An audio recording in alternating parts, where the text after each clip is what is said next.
2, 1. We should be live. It says setting up your meeting, but these things are super tricky because it'll say that and then I'll be live at the same time. And if you want, you can open and go to the Mana Letters YouTube and you can pull open the live there. And whoops, hold on, we're gonna get some double feedback. And that way you can read the comment section. 2, 1.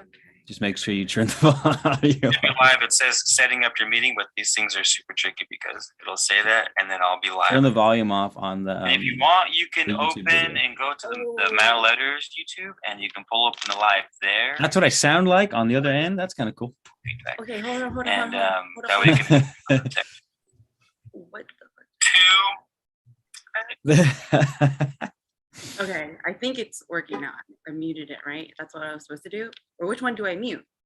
Just mute the video that you open. Just keep the YouTube video open so you can see the chat room, like if people ask you questions or something like that. You know what I mean? Okay. Yarra. I think I did it. I don't know. No, you're good because I don't hear myself anymore. Well, I can't see like the chat part. Or maybe because no one's it's chatting. off to the right, but there's probably no one. Oh, okay, that's why. Because like my little screen is like covered where it's like chat, like the little chat part.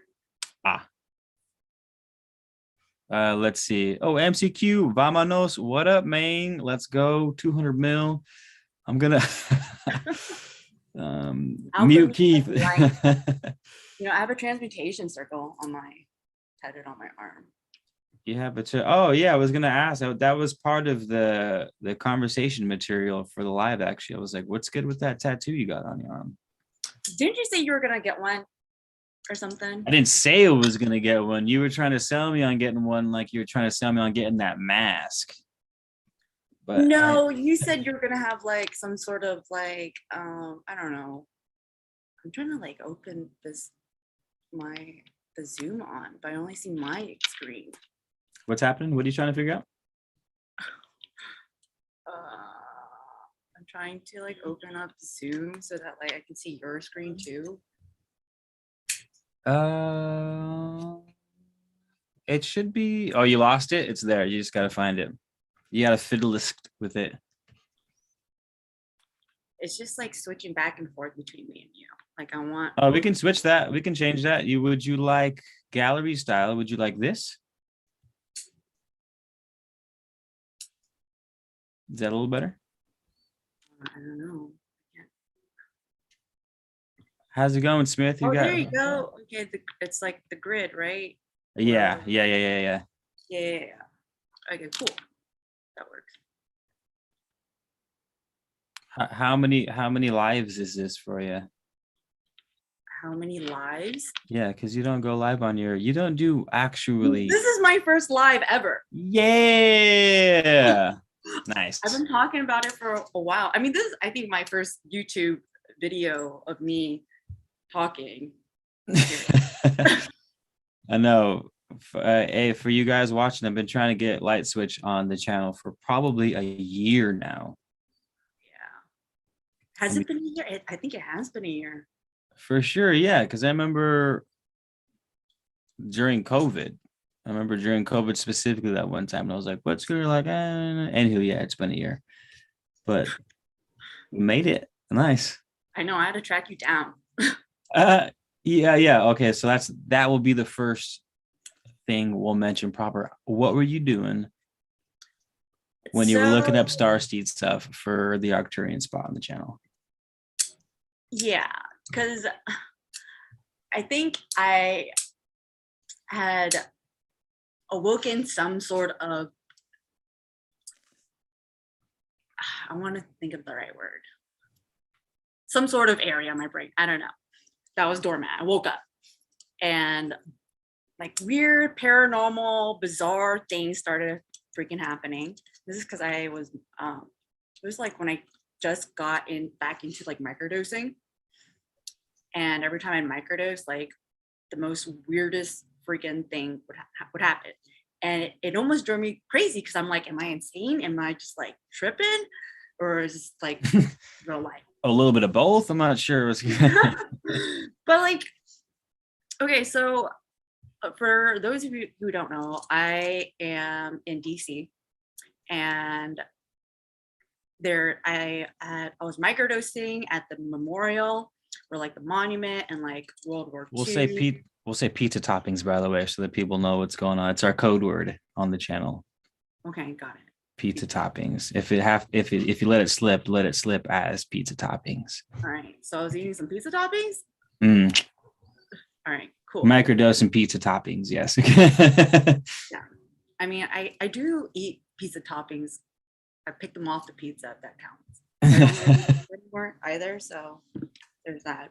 But anyway, so I'm at the memorial, and I'm with one of my friends at the time, and we're smoking, and there's like the memorial is huge. There's like the monument, there's like the Lincoln Memorial, there's the Vietnam Memorial, Korean War Memorial, there's also World War II, and so it's huge.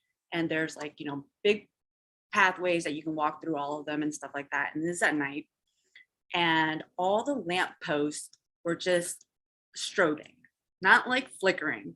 They're like strobing, right? And we're on those rent-a-scooters, right?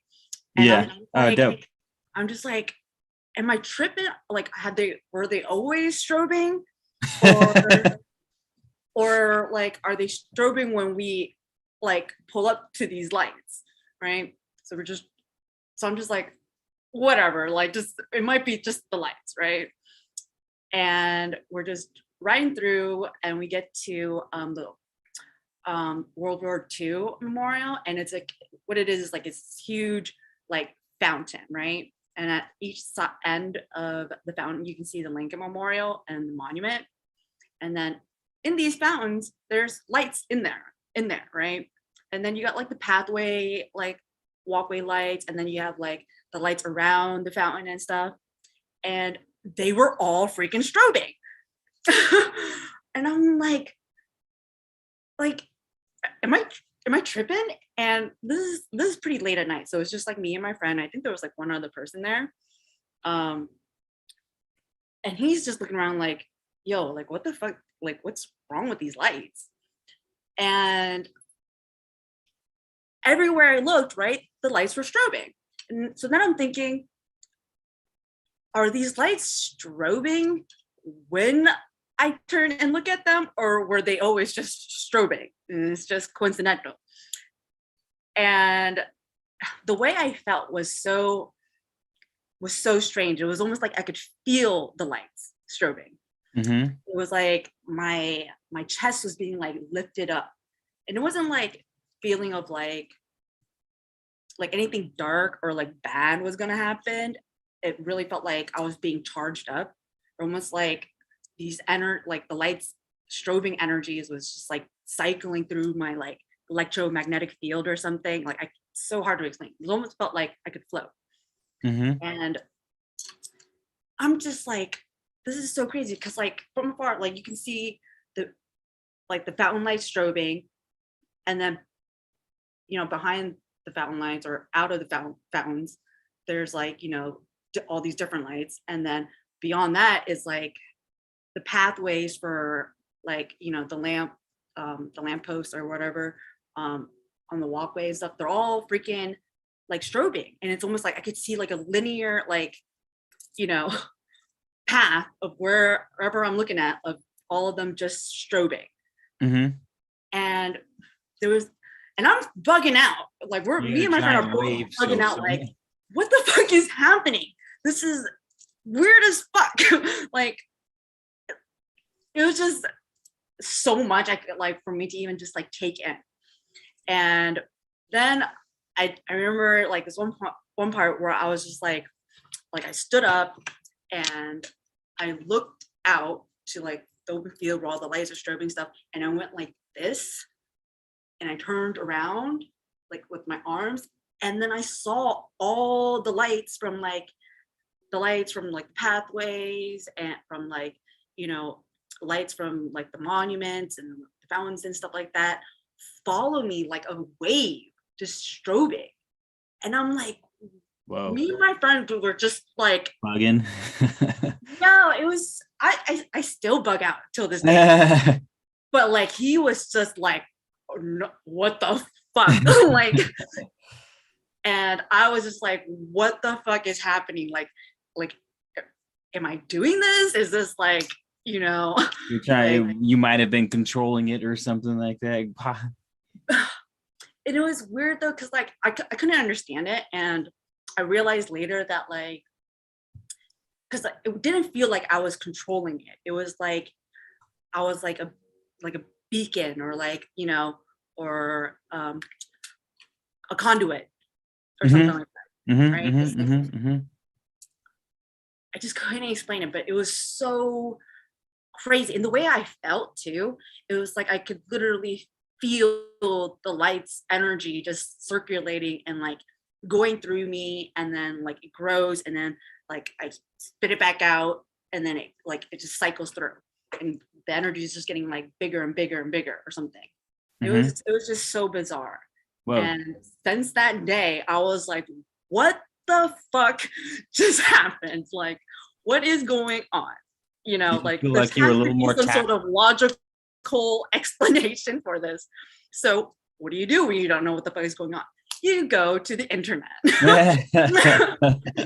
You Google shit, you YouTube shit. And I learned like a whole bunch of like things on like, I guess, psychic powers, and just, yeah, like psychic powers, and like all the different types of psychic powers, as far as like, you know, like channeling, remote viewing, like all that stuff. And were you just doing like research about them, what they are, I was going, or were you like doing step-by-step how-tos, or were you just trying to whatever? I was trying to get some sort of answer, like anything. And I was just Googling so much stuff. Like I went down a rabbit hole. Like I seriously thought I was going to go crazy. Yeah. Because there were other times after that, because, you know, you got to experiment too. Like, I'm just like, does this happen all the time? Yeah. So like, you know, I started craving pizza toppings more or something, just for science, right?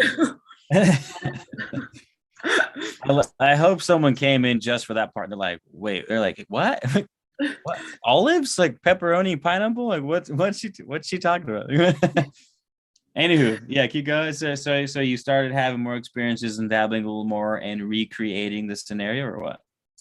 Yeah, and you know, I was working at this restaurant, and I would eat pizza toppings or pizza before I go into work. And like the restaurant I was at had a bunch of like, they all have lights, you know, dining lights and stuff. And like we had these trees that were also lights, like the branches were like lights or something like that. Yeah. And then you know, there's just lights everywhere, right? And I would be closer to like the kitchen area, and like the lights would kind of strobe and like, or like brighten. It would be like dim, and then it would like brighten, and then like kind of get stuck in between that like, and darker and brighter and darker and brighter and stuff. And I would even like ask my coworkers just I wasn't going crazy. You guys see that, right? And then there's like the trees, right? There was this branch on the tree that just kept flickering. And I'm just like, this is fucking weird. Is this where your light switch came from? Yeah. It all makes sense now. Yeah. Nice. And so, and then there's like this one point where like, because there was like a, you know, I had like my own section that I would normally work out of and stuff. And then there was another day where I wasn't working in that section. I was working in like all the way on the other side of the restaurant, when the restaurant's like huge, right? And all this, so like now it's like, okay, I'm testing the theory in a different like area or environment. Would it like follow me, or like, you know, would it just stop or something. And all the lights in like the kitchen and restaurant area flickered at the same time. And some of my, like a couple of my coworkers that knew what I was like up to or like thinking about looked at me across the restaurant and was like, you. Yeah. And I'm like, Lightswitch, what up? And that same day, right? So I'm just like, just keep on working. Like nothing bizarre is happening. That same day, there like one of the lights above me and this coworker, like just like sparked, and then just stopped. And we both just looked at each other like, what the fuck?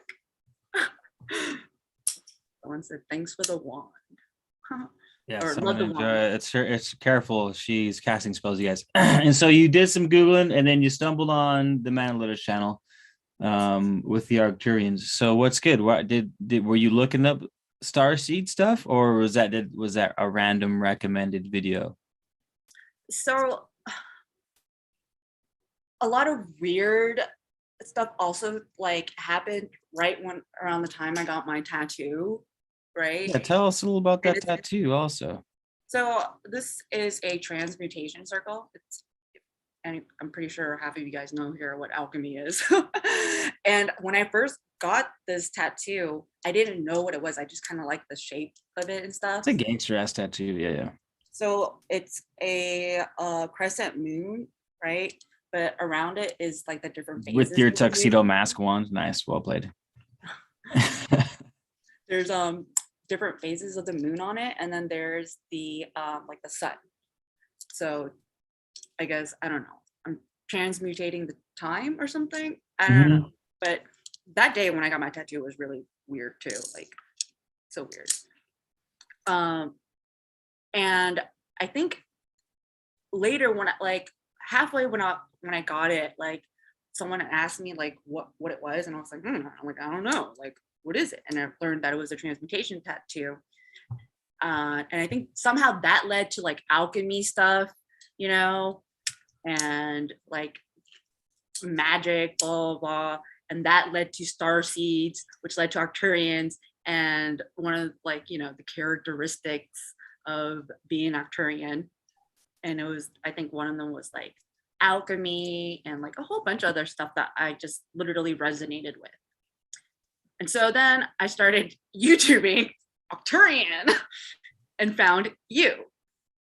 And your video is like how old? I think like 2-3 years.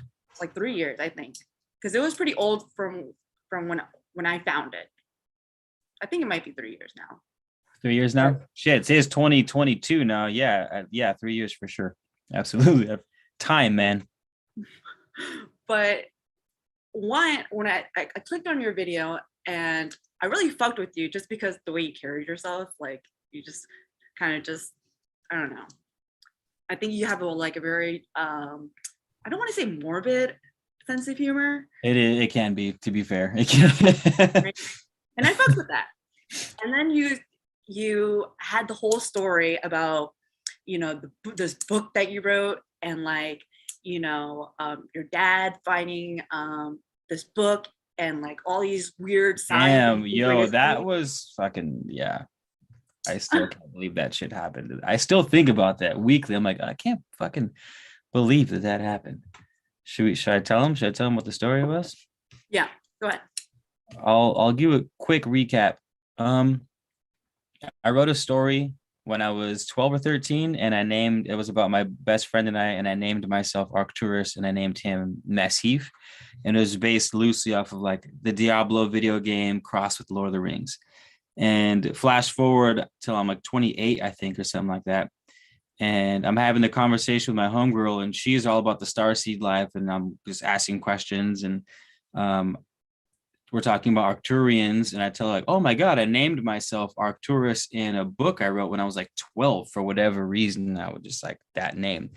And I told her how I'd lost the book and that there was no way I'd find it because it was on a floppy disk, which no one even knows what a floppy disk is now. You know what I mean? And so that fucking next day I was with homegirl And I get a text from my dad, and he goes, "Hey, is this yours? I found it in a box in the garage, and it's the floppy disk, and it just says my story on it with my shitty ass little 12-year-old writing with like a watermark." An audio book of you reading that story. I've been meaning to. It's like 2 pages long. It's nothing. It's like a silly little story that like it's a short story. It's a short story. It's a short story, or to be continued actually, because I never finished it. There you go. I should read it. And then the next day of having that conversation, it shows up, and I was with her again. I was like, "You won't fucking believe what my dad just sent me," and she just like jaw dropped and was like, "Dude, you're a fucking Arcturian. Like, what the hell?" And we just kind of joked about it. So that was it. I mean, I was, even now I'm like, star seeds, are they a thing? I'm definitely almost practical, or to a fault, where I'm like, I need some proof for something, but that is like, what are the fucking odds that 12, 15, 16 years later, to the day after I'm talking about it, it pops up. Like, that's unbelievable. You know what I'm saying? That shit was fucking crazy. And so, yes, but in your video though, you were like, after sharing your story, you asked the viewers about like, if they had any wild, synchronicity type stories to share, and you're like, "Tell me about it. I got you." Oh yeah. Well, what up? I needed more people, man. It was just fucking weird. It was. You're like, "I got you. I'm here. I'll list," or something like that. And so then I went on this, like, I had to share my story because like I was going crazy and I didn't know like who to go to, to tell, I guess, like explain what had happened to me, because like I sound like a crazy person, like even to myself when every time I like think about like my story and what I experienced, like, and I'm the experiencer of my own life. I know it's a weird thought. I was just like, I needed to just like let it out. And I found, you blew me up too. I found, like, "Hey, you got a minute?" I was all, "Yeah." You're all 6 pages later. I found you on Instagram and was like, "Hey, I saw your Arcturian video from a few years ago, and you said if I had a story, to share with you, and you said, I got you, and no take back, no take backs. You have to listen." You said it. Okay. Timestamp 6.5 minutes right here.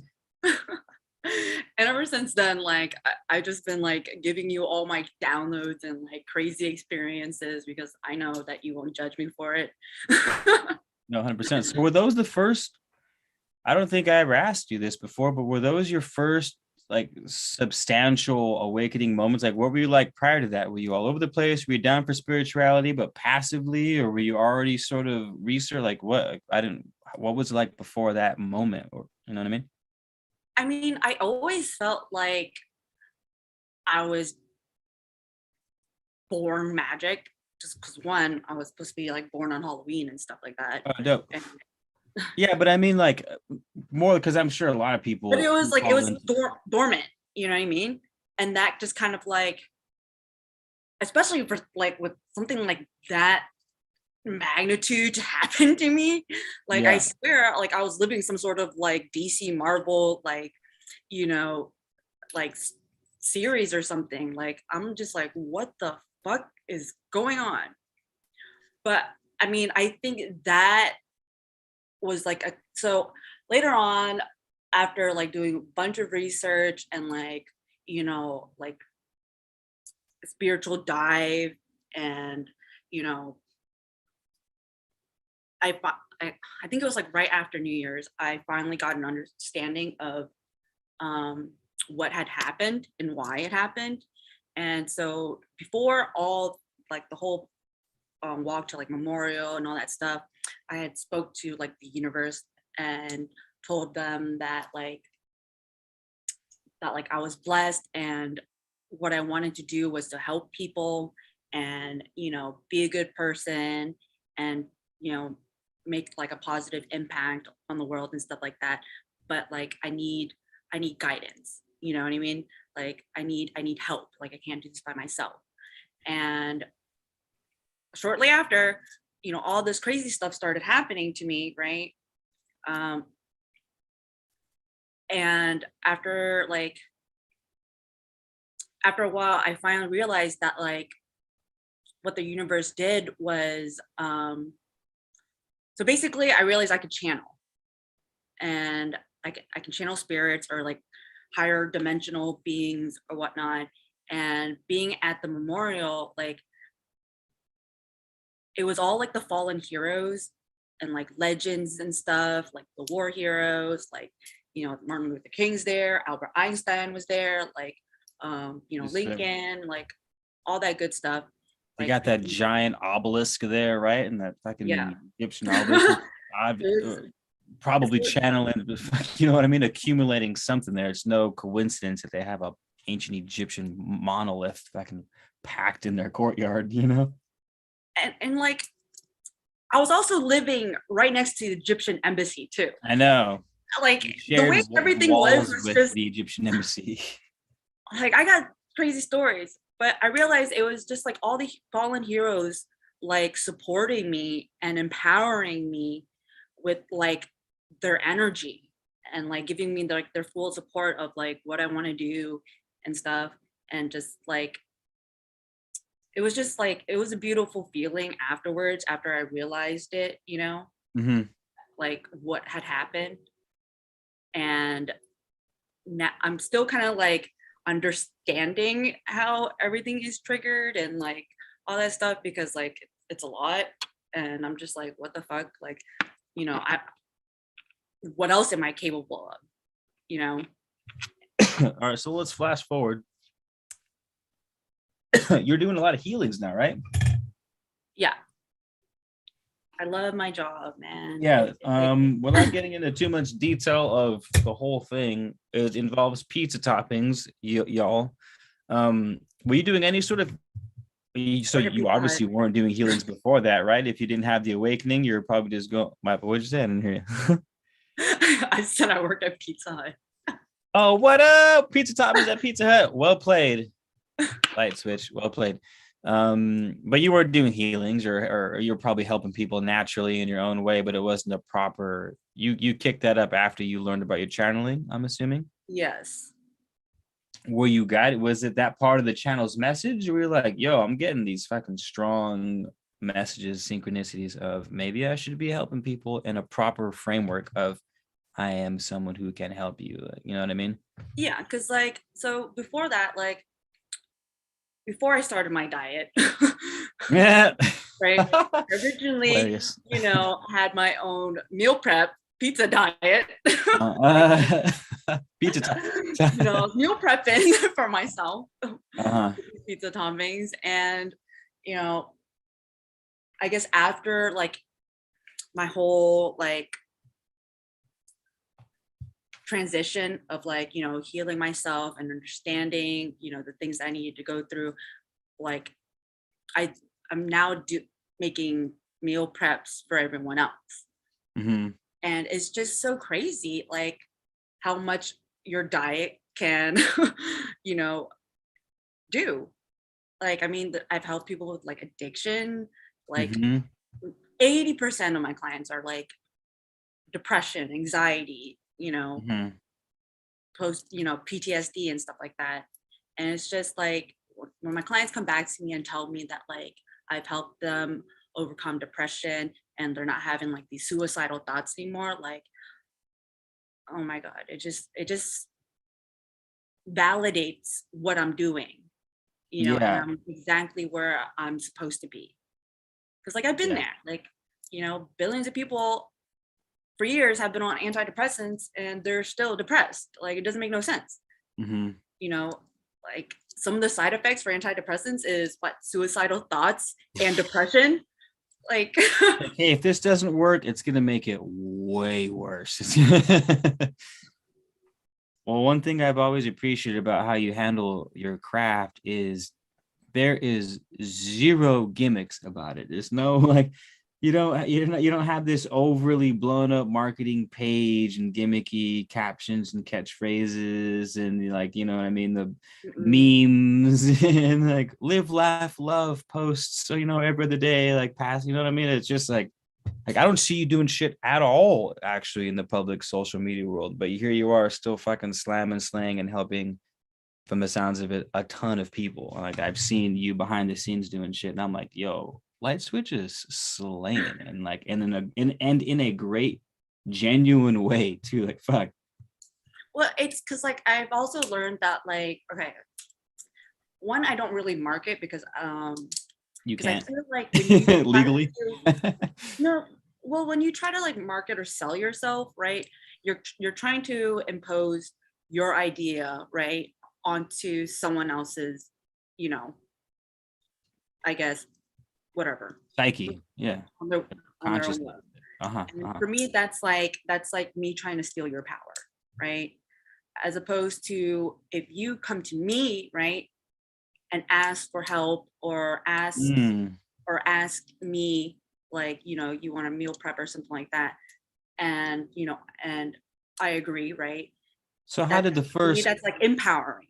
Yeah, how did the first one go then? Was it a friend who saw benefits that you were having and they're like, hey, Switch, you're fucking killing it, like, what's your secret? Is that how it started? Super organic or what? Well, I just created my page, and I somehow became like semi-famous on Reddit. Right? Or I think it was like maybe like hashtags that I used or something. On Reddit? On Instagram. Mm-hmm.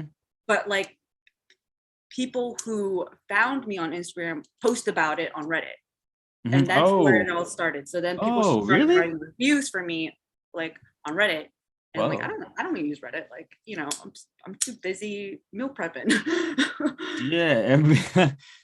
And Reddit's like its own beast too. It's its own set of skills you have to learn to navigate and shit. That's why I meant to ask you, like, how did you just casually picked up Reddit and like started slaying? So no. People posted about you on Reddit from your Instagram, and then you got semi-famous relatively quickly, it sounds like. Yeah, because it came, once you post a review, you know, everyone sees it, and then they'll be like, oh, I saw you on Reddit, great reviews. And then I also get like referrals as well. Yeah. Wow. Look at you slaying. Is your food there? Yeah. What'd you get? I got pizza? No, I got shrimp and crab. I got shrimp and crab risotto and butterscotch bread pudding. I don't do shrimp or crab. Yeah, well, I'm pescatarian, so. Yeah, you are pescatarian. It's right now. Was that before or after the awakening? Right during. That's like when I started my pescatarian diet. So you had the scooter incident with the lights, and then you started becoming pescatarian?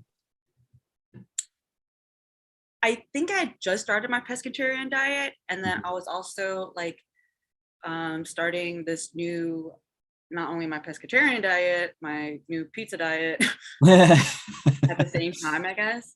And then that's when it started like going all crazy. Do you plan on going vegan? Are we keeping you from your food, by the way? Do you need to pick that up? By all means, go. I mean, it's downstairs. I can just go grab it whenever. Yeah, I can take a break, get people to ask some questions in particular, burn a bowl, see how everyone's doing. I could hold the space while you're gone. It's no problem. All right, cool. I'll be right back. Get it. It's gonna get cold unless it's supposed to be cold. I don't know how shrimp and lobster work. All right, squad, what up? Smith, how's it going? Venus Vibes, you're back. I don't know if you're still here, but what's up, Venus Vibe? Love the wand. I am the master. Hello.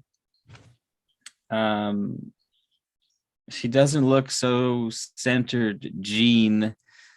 It's probably because it's her first live. I'm not sure. She seems centered to me, but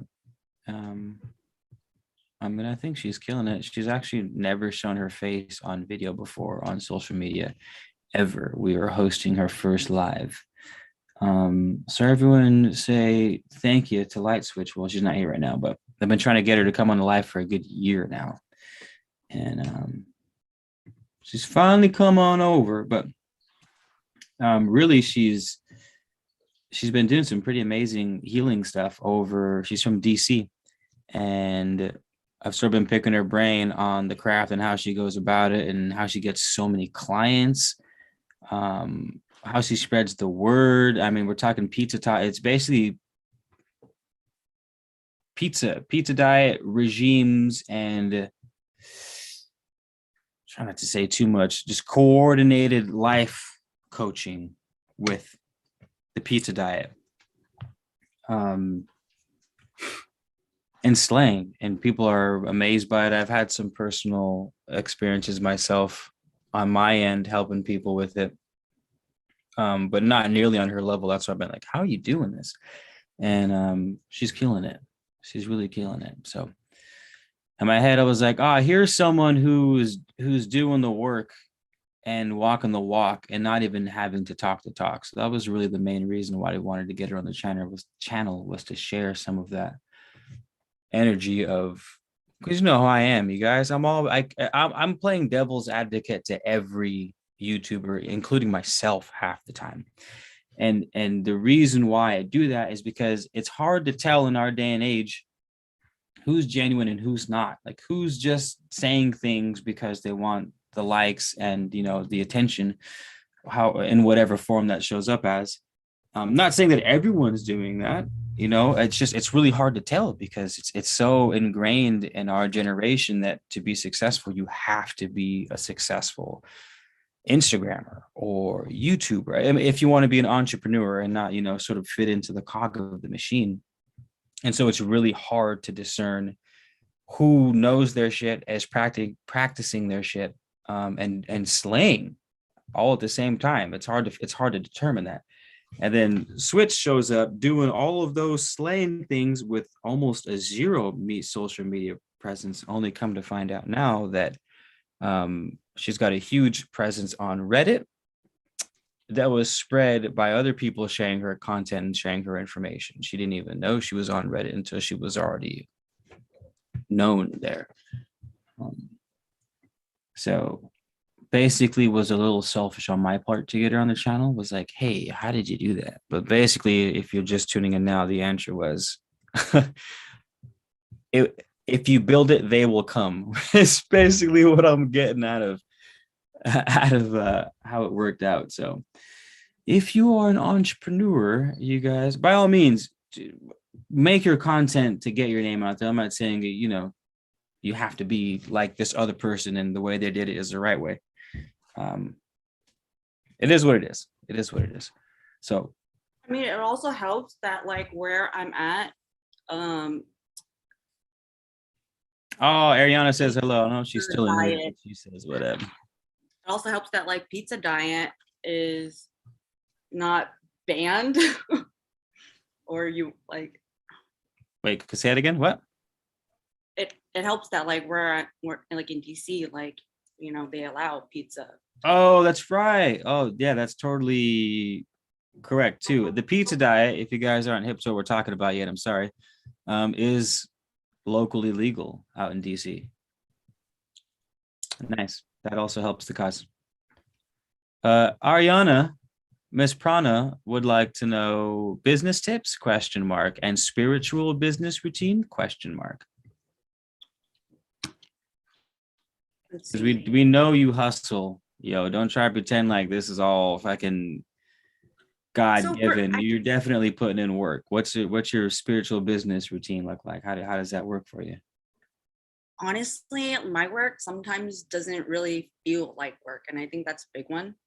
Because like I'm just doing it because fair. But so the business routine that doesn't feel like work, that feels like play, what is it? Or do you not have one? My business, I guess it's more, I don't know. Like the work just comes to me. Like it's hard to explain. So like in a day, so like I'll give you, not saying you're doing this, but like something I'll do and give me like, I guess, your feedback on how it relates to you. Well, this is all I can do, actually. I'm just putting out content, or I'm making mostly making connections. That's been my big thing lately, is like I need to find like people like you who are doing the things that I want to be doing in the way that I want to do them, that feels most in alignment. So I mean, I'm just making connections and plugs and hoping that fucking some door opens or some serendipitous event leads me to the next door, and it's sort of like driving down the highway at night where the road's going to keep coming, but you can't see further than 10 feet. But I'm still making videos and I'm studying shit, and I'm like growing the pizza toppings so that I can establish a relationship with them, and trying to see how I can influence the microdose on like putting my hair inside of it. So I'm like, oh, I'll grow my hair with the mushies so that they're familiar with my DNA. So when I try to do healing with these things, maybe there's has a different connection. You know what I mean? If they say DNA passes through blood, through food and shit like that, then why wouldn't it work with mushies? You know what I mean? So are you doing any, I guess my question to you is like, are you completely sit back and you're doing referrals, or you're not like giving yourself time off or space, or you're only working keep the Sabbath free type of shit, or what? So I think it's been about like a year now since like I've had my business running. Like the first half, like the first year, really, the entire year, up until now, like I've been literally just work, because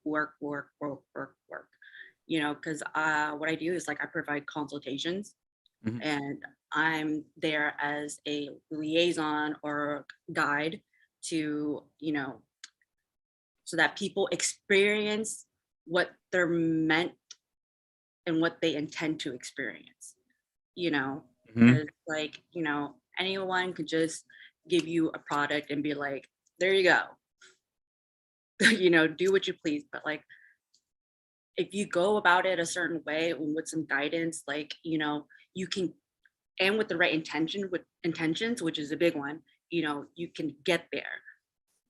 Or you like, because, there's a lot of idiots out there that'll just like, and just, ruin it for everyone else, like, because they did something, or, they did too much or whatever, where like, they weren't supposed to, and or they went about it with the wrong type of mindset and without any guidance and stuff like that. They kind of just like tripped and fell, and I think for me it's more of like, you gotta know what your business statement is, right? And then you got to make your business statement is what you are and what you do, and then you have your business mission, which is how you're going to do that. And all I do is like, for me, it's really not about like money and like the business. It's like my mission is to help people, and guide them and make sure that they're taken care of. And if I just stick to my mission, right, and not get, I guess, like distracted or like steer off with like money and like other things, like the universe will take care of me, because I am doing the universe's work. Like when I told the universe, like, hey, I want to help people, like, I just don't know what to do. I just need some guidance. Well, boom, they just aligned me directly to what I do now. And I just got to trust that, and stay true to my mission and not like veer off my goals. And it has been working. And honestly, like I've been like, I've been hit with a lot of like challenges for sure and obstacles, but every time I take a step back and look for the lesson that needs to be learned and do the right thing, or what I feel is right towards my path, the universe always ends up taking care of me, like every single time. Or if things don't go the way that like I wanted them to, it like 100% always leads me to something better, or protects me from something that wasn't meant for me. And I was actually thinking while you were talking was, in all realness, this pizza diet is going to go completely legal across a vast space in the country, and you're going to be like on the front lines when they start using this stuff, you know what I mean, for some powerful actual PTSD and scientific settings and controlled settings where, you know what I mean, you're going to be like a front line and pizza topping person, you know what I mean, which is pretty wild. I'm in the capital, you know, and that's like, this is where everything starts. You know, DC is a powerful fucking city. They put that White House on it for a reason. You're just in a whole zone. DC isn't a part of the United States. You know, I think they're owned by like the British Columbia, right? Really? I don't know. DC. I know it's part. Yeah, I know where you're getting at, but I don't know actually who does own it. I don't know the answer to that. Well, they're not part of the United States, and DC is really just like a mini scale version of the world. That's why there's like all these different embassies here and stuff. And the reason why laws are so lax in DC is because like they experiment with, you know, they'll roll out like certain laws and like, you know, interesting. I guess I want to say like not just laws, but like they'll roll out a lot of different experiments and stuff like that to see how it, you know, it affects the population. Yeah, in DC, and then apply that to the actual world. Interesting. Isn't the I saw one of those sky views where the Pentagon or a bunch of those buildings were all shaped like a pentagon, like the streets were lined up to make a giant sigil, basically. Yes. Have you seen that? DC, if you look at the giant sigil and the monuments and like all that stuff, it's a giant sigil, and it's being charged by a giant obelisk. That's what I'm saying. I told you the fucking obelisk was there too. Yeah, that's what I was getting on that. Because the monument and the Lincoln Memorial, right? They're made up, like we all know crystals and stones carry certain type of energy. Like, you know, like. Is there a cap on that monument or on the obelisk? No, but the material that the Lincoln Memorial and the obelisk or the monument is made up of like a variety of like certain stones.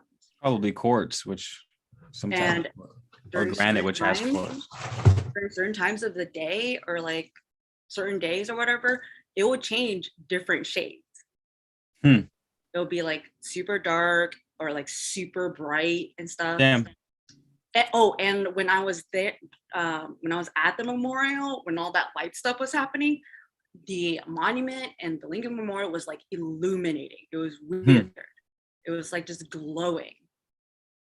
And then I've seen like when, I don't know how to explain it. There have been like unsettling dark days in DC, and that thing is like almost like black. The Capitol itself is the stone, you mean, was black? Yeah, like the shade of the monument would be like black. And it's not like shadow or anything, like the hint of the stone that it's made out of. Sucking in light. Where are you from? You from DC? I'm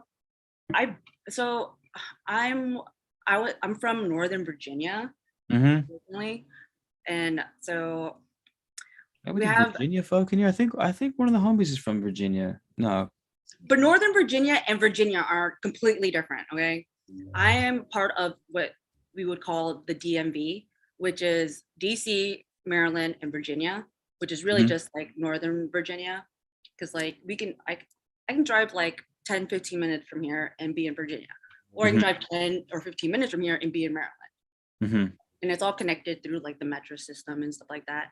And so Northern Virginia is completely different from like Virginia. Yeah. Virginia is country. Or at least like, you know, they love their guns and they love their tobacco. But I love guns and tobacco too, to be fair. But Northern Virginia, however, is like they love their taxes. And it's like one of like the richest county. Because anybody that works in the government or in DC most likely live in Virginia. or Northern Virginia. Interesting. Lots of taxes there? Yeah, I think like our motto in Virginia is like taxation without representation or some really? They just fully embrace it? Yeah, like crazy. They tax you for everything. They tax me on my dog. Oh shit. Yeah, I registered my dog or like something, and then I got like a letter in the mail. I had to pay $10 a year to have your dog. Wow. Wow, that's interesting. You gotta pay car tax, you gotta pay property tax. Like, we love our fucking taxes. Hey, so you used to post sigils all the goddamn time. Were you making those yourself? I'm just like replicating some of like these sigils that I got from like a sigil artist. I think it's like Wolf Anonymity.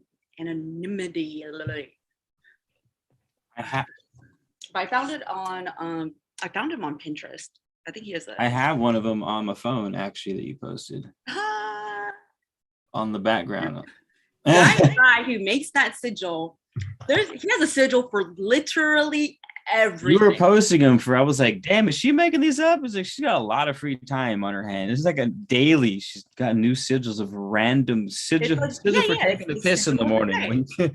Sigil of the day. I sigil everything. Like, this is a sigil for Tuesday. And everywhere I look, there's just sigils. Pretty dope though. But I mean, I swear they fucking work though, because as soon as I remake his sigil for whatever it's for, it like just works and it just happens. Like, it's weird. You remake them? Well, I just like, copy his design, because like if I, make the sigil, like actually like, draw them out or something. Go through the motion. Yeah. Like, it works a lot more powerfully. Yeah, 100%. That makes total sense. Why didn't I do that? I just screenshotted that bitch. Now I need to go back. I change my phone's like wallpaper and background to different sigils, like almost like every other week. Nice. But then I also put my sigils like on my candle and stuff like that. Oh, that's a good idea. I need to start doing that actually. Oh, shit, I just dropped something. See, like my candle. Oh, that's gangster. Yeah. I mean, but everything, like from what I've learned, everything is a sigil, pretty much. Oh, as far as, like logos. I was about to say it's marketing. Hieroglyphs. Hieroglyphs. Yeah. Calligraphy is sigils. Today's modern day sigil, however, is emojis. Because it's like it's visual, it's because like I can see everything that's going on in this 3D dimension, right? But then I can also see things in, I guess, the 4D or 5D, right, with my conscious mind. So I can see everything as is, but I can put imagery on top of what I'm seeing in this 3D realm. Does that make sense? Yes. Yeah. You could sort of you could collapse all of that etheric stuff into one symbol that represents all of it, sort of, which is the emoji. Yeah, and anything that you see visually is just like gets entered into also like your conscious. Yeah, the symbols go straight to the subconscious for sure. I would say faster than words. And that's what really deeper than the words. Sigils are like a map key for the subconscious mind. So yeah, I mean, feel free to go deep into this. By the way, I would like to hear your spiel on sigils. Was this something you've always been into, or what's up with that? No, I forget how I got into it. Homeboy. I think I just stumbled upon it, like on Pinterest or something, and then classic. Yeah, and then I just made one time, like, or copied one of the sigils one time, and then like it would just work. And what was your first sigil? I don't even fucking remember. Oh, come on. No, at this point, you don't understand. When I say I sigil everything, I sigil everything every day. It's almost therapeutic for me. Fair. Fair. I saw a comment from Alchemy. He said that, Candy, what's up? Where are we at?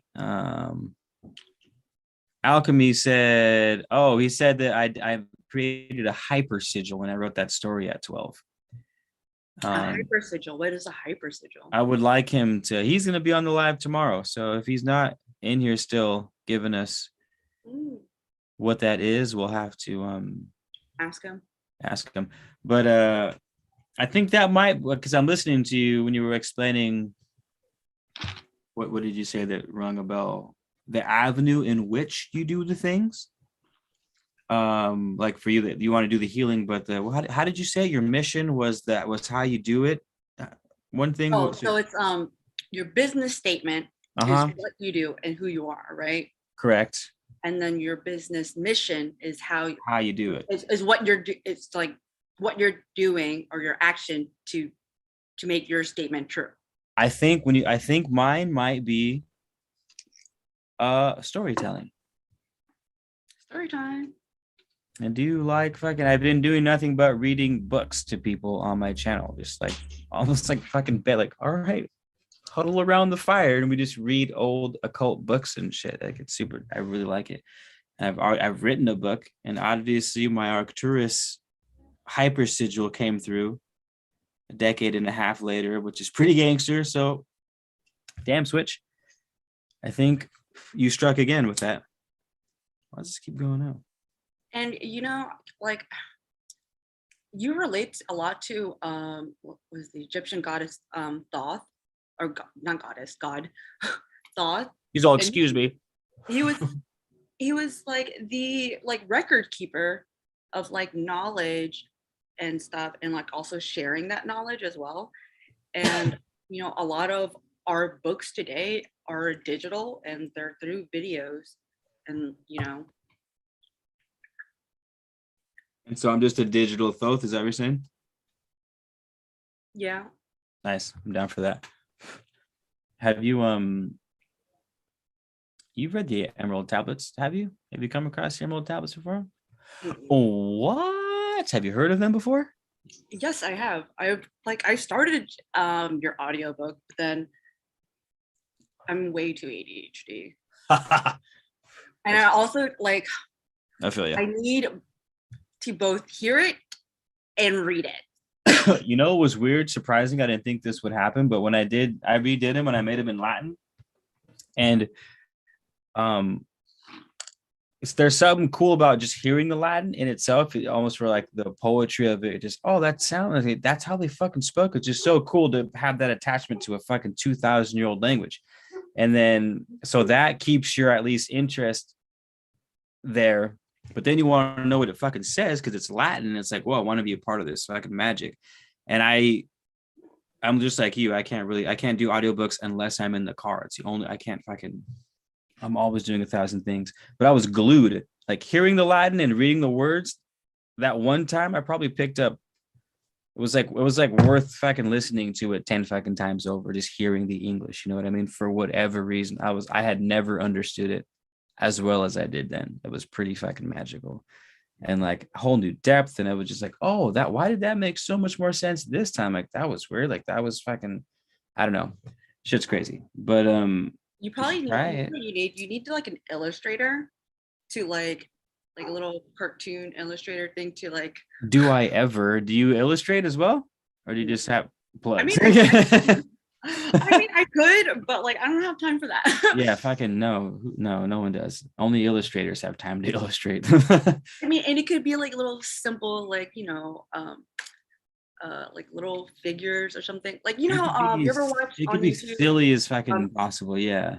Spirit Science or something. I've been listening to Spirit Science for like a decade now. That was one of my OG favorites. I've always enjoyed that channel. I've always that channel might have put me on to the Emerald Tablets, actually, when they first mentioned them, whatever the fuck that was. Maybe you should work with them. And I did. One of their voice over. Oh, I fucking would love to do more voiceover stuff, collab style on other channels. I would love to do that.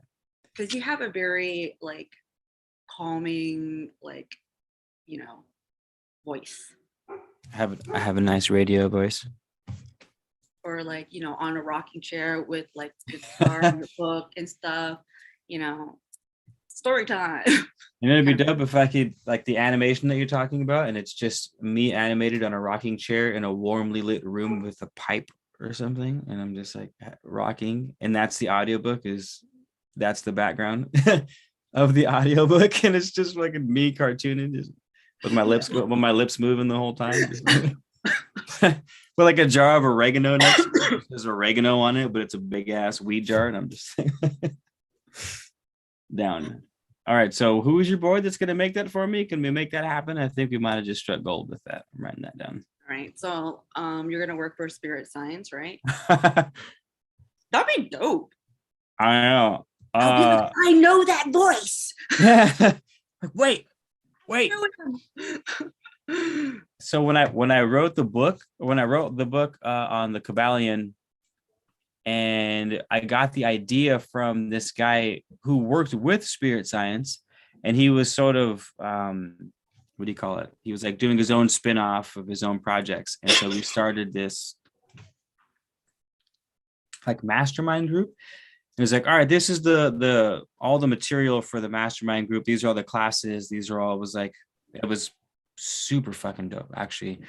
Anywho, the very first step of all of it, of all this material, was the Hermetic philosophy. And I read it and I was like, or it was the Kabbalion, the Hermetic philosophy / Kabbalion. And I was like, damn, this is the first time I'd ever read one text that included virtually every other area of science I've studied, whether it's like physical science from biology and chemistry to like fucking social sciences and history and anthropology, or spiritual sciences, like all of it just fucking came together.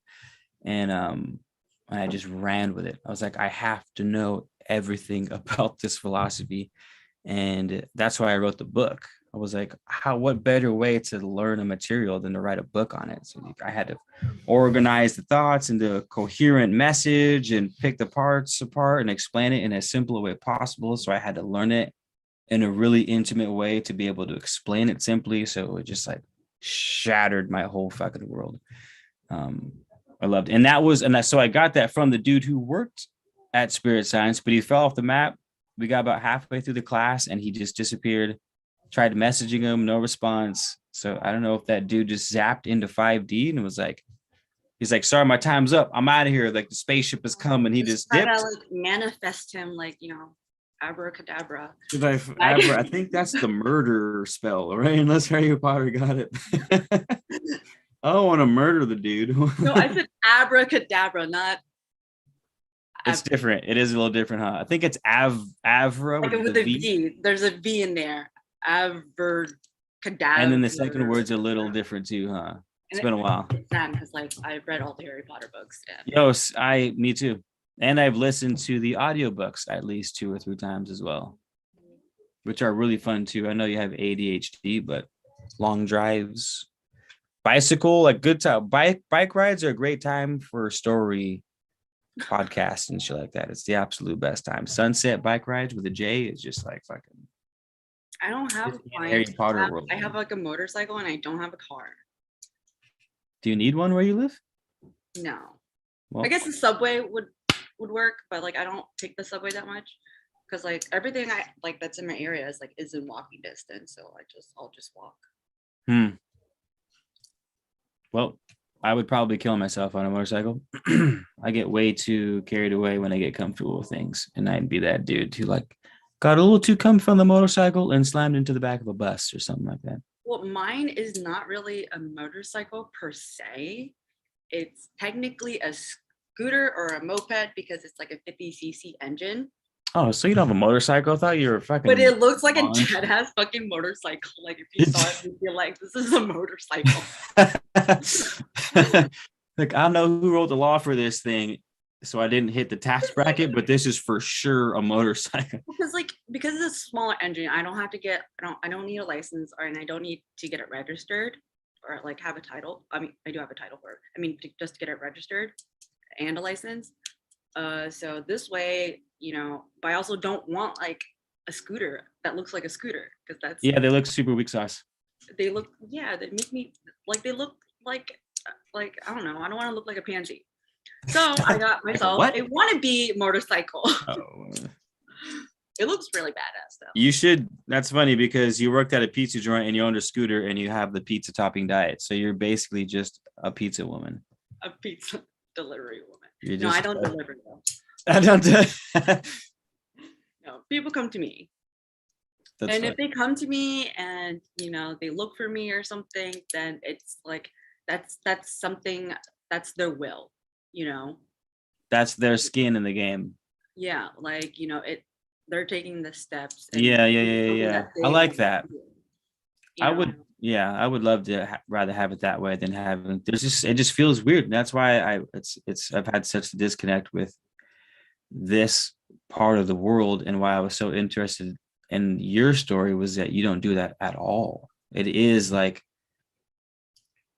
there's something about people coming to you because they know they already feel something. It's not like you don't have to put on a show, you don't have to do something to get them on. Like you're saying, it's almost like you have to implant yourself onto their mind to get them to want to come to you. It takes away a certain sort of connection. Power. Yeah. Because like you're trying to force your power like onto them and it takes away from theirs. Mm-hmm. Rather than they come to me and ask, right, and give me permission, right, and ask for me to like it's like asking me to saying that they need help and asking me to come over the house. They're allowing me to enter and give them. So you're like a vampire, you need an invitation? Give them their help. Angels need permission. I know they do. They also need permission. Yeah. Because like for the longest time, or a huge part of my life, I always wanted to help people, and I would just like help all the time, even if it took away from me and even when it wasn't asked. And I think that was a huge lesson and, a big change in my behavioral patterns, I guess, right? To only like help where it's not draining me and if it's wanted, because you can try to help someone as much as you want, but if they're not asking for and they don't want it, then like you're not helping nobody. No. And if you are, I feel like there's a heavy amount of influence to get them to be working with you in the first place. Because I've had super pushy fucking quote unquote spiritual teachers, gurus, like mentors, like you name it, whatever they are, who are like, you need this. And I'm like, I don't know. When they're like, well, that's your hesitancy towards it is obvious, is a sign that you need it because you're just being resistant. It's just like it gets weird, man. It gets weird, like as it does in any world, not just spirituality, but like it is what it is, Yeah, it's them taking away your power and putting that fear that like that you need to do this, or you got to have this, or else so and so. Yeah. Come, into your own like conclusion, like, hey, I need help, and I just need help, and you go out your way to look for that help that you need, right? Like it's your own power. It's empowerment instead of like All right, so what would you say someone has a desire to be a healer and they have a desire to find out what that avenue is for them, how they do that and be supported financially. And they are running, and it's years down the line, still no success. What's the first thing that would pop up into your head? Like, or what sort of advice would you give to that circumstance? Well, first is to take a step back and look at, is there anything that I need to heal myself? Because that was exactly what I was thinking too. I was like, that would be my answer. I wonder what her answer is, but that's 100%. I was like, well, maybe it would be you. It's because you ain't not right within yet. Like I had to go through so much, like so much. I had died many times before I became the me I am now, and in doing so, I realized that this is what I want to do, because there are other people out there who experience all these horrible things or all the things that I went through and stuff that hasn't fully healed or aren't healed at all. Mm-hmm. And I was in such a bad place, and now it's just so crazy. I'm just like a completely entirely different person than I was like 2 years ago, 3 years ago. And I was so lost, and it took me a while for me to actually reach or, get to where I am now, like my higher self, I guess. And I'm not saying like I am completely 100% healed, because every day that I'm alive, I'm still healing, but as long as you look for the lessons and things that life is trying to give you, I think that's like one step closer as to getting closer to your higher self. Is just being more self-aware of like these lessons to break, some of your, karmic cycles or behaviors and stuff that you need to release. Because in order to heal someone, you're giving a piece of your energy to heal another person, right? And let's say, for instance, you're getting a massage, right? Massagers are healers. But if the person who's massaging you isn't healthy and carries a lot of, bad energy, and they're trying to heal you, you're going to get a whiff of that toxic or bad energy from them. There's this classic Spanish, I'm not sure what country, I think Mexican movie. And it's super funny. The woman in the movie, whenever she cooks, there's this one scene where she's crying hysterically, but she's the house cook, so she cries into the food, and then everyone erupts bawling at the dinner table because she cried into the food and the energy. So in Mexican culture, they're like, don't cook food when you're angry, or cook food when you're angry, if you want to fucking poison someone. But it's like all about cooking food and then the energy you put into it. And this movie it's not like a spiritual movie by any means, but it was just, I was like, oh damn. And it was funny. The whole table just erupted with tears, and no one knew what the hell was going on, but it was because homegirl. That's funny that you mentioned that, because like whenever I do these meal preps, I have to make sure I'm in a good mindset, right? And because like whenever I do these meal preps, and like whenever the clients, if a client, has my meal prep within like for their diet or whatnot, they can feel the energy that I put into it. So I always got to make sure that like I'm in a good mindset, and I put certain intentions into my meal prep, like what I wanted to do, whether it's to heal or if like, if it's like a dessert or something. Like, I got a plot twist for you. You said you want to be in a good frame of mind when you prep everything for the microdoses so that the state can be a proper one. Have you ever thought of the opposite? Like, say you're used to navigating that sort of psychedelic realm. Would you ever purposefully put yourself in the dark state so you can maybe be a different creative route to say something like shadow work or something relevant? You know what I mean? Would you, how do you feel about that? I wouldn't put myself in a dark place. I would definitely want to put myself in a healing and bright place, so that, let's say, a client does go no, not for your client. Not for your client. Definitely love and light for the client. I'm talking about for you. I'm not saying that you should do this or shouldn't. I'm just like, oh, because here's where my head's at, to let you know like what the hell I'm even getting at. Is, all right, you've navigated the light and you're comfortable with it, and it's all been sunshine and rainbows. Dope. Like, you can handle yourself well in that psychedelic realm.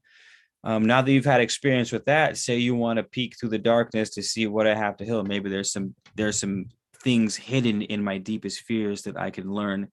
And now I'm psychically, mentally, physically capable of handling that psychedelic experience where I'm activating something dark and triggering so that I can directly heal it. That's what I mean. You would never do that for a client because they don't know what the fuck's going on, and you might just rip their soul apart. But for you, being experienced, understanding the realm, would you ever purposefully set the intent of, this is going to be a fucked up trip, but I'm going to see what it shows, why it's there, and if I can fix it? I mean, because I'm not perfect, you know, like I do have Sure. emotions, Definitely. Like, you know, I do hurt. No pressure. I feel things as a human. What? You're not perfect. What the hell? I'm ending this live. I thought you were perfect. I'm ending it. As soon as I find the end button, we're done. We're done. I'm just kidding. What's up? Go ahead. So like, I not only do I make these meal preps, but I use it for myself as well. Mm-hmm. So like, if I ever like, if I'm feeling like, you know, my energy's off or whatnot, or like I'm not feeling like 100%, you know, I'll use my beans for the same purpose as my clients. Mm-hmm. Mm-hmm. And normally I'll do that on my own time, obviously, not when I'm meal prepping. Yeah. And I think it helps more because I use it myself and I, you know, I practice what I preach. You know, my story helps makes my client feel comfortable. Mm-hmm. Because like, if it's safe enough for me to go and eat my own food that I cook, then it's safe for them. Yeah. You're in it with them, you know? Exactly. You're in it with them. And it makes them feel a lot less alone, because like during our most dark times in life, like that's when we feel the most alone. Mm-hmm. And I'm just the light switch. Nice. And doing well too. I love hearing your success stories. That make me feel good inside. And I still got to get them out to you. We're they've been flying over here, and I'm like, I'm trying to keep up over here and over there. So I'm like, plus my outdoors are slowing down because it's getting cold. So I got to switch back to indoor, and that's what the delay is. Light switch. And then Lightswitch is like, yo, what's good with the pizza toppings, yo? And I'm like, all right, the dough is being baked. They're dope. They got the dreadlocks in them though. Every bag does now. That's my own little personal seed spreading. Yeah, it's just every bag it has some dreadies in it. What's that? So the problem is that it's not here. They will. All right, we'll talk after this, after the live, and even if it's something smaller in the meantime, I'd be happy with that. You know what I mean. So, squad, let's go over to the comment section and see. You guys have any questions for Switch? Like, anything that came to mind? Anything you want to add? I admittedly haven't been looking at your comments, so I'm sorry if you've been blowing me up, and I haven't been responding or anything. But I think Boo Boo Ariana is still here. What's that? I think we're always healing. Like. Oh yeah, for sure. It's almost like where's the threshold then? You know what I mean?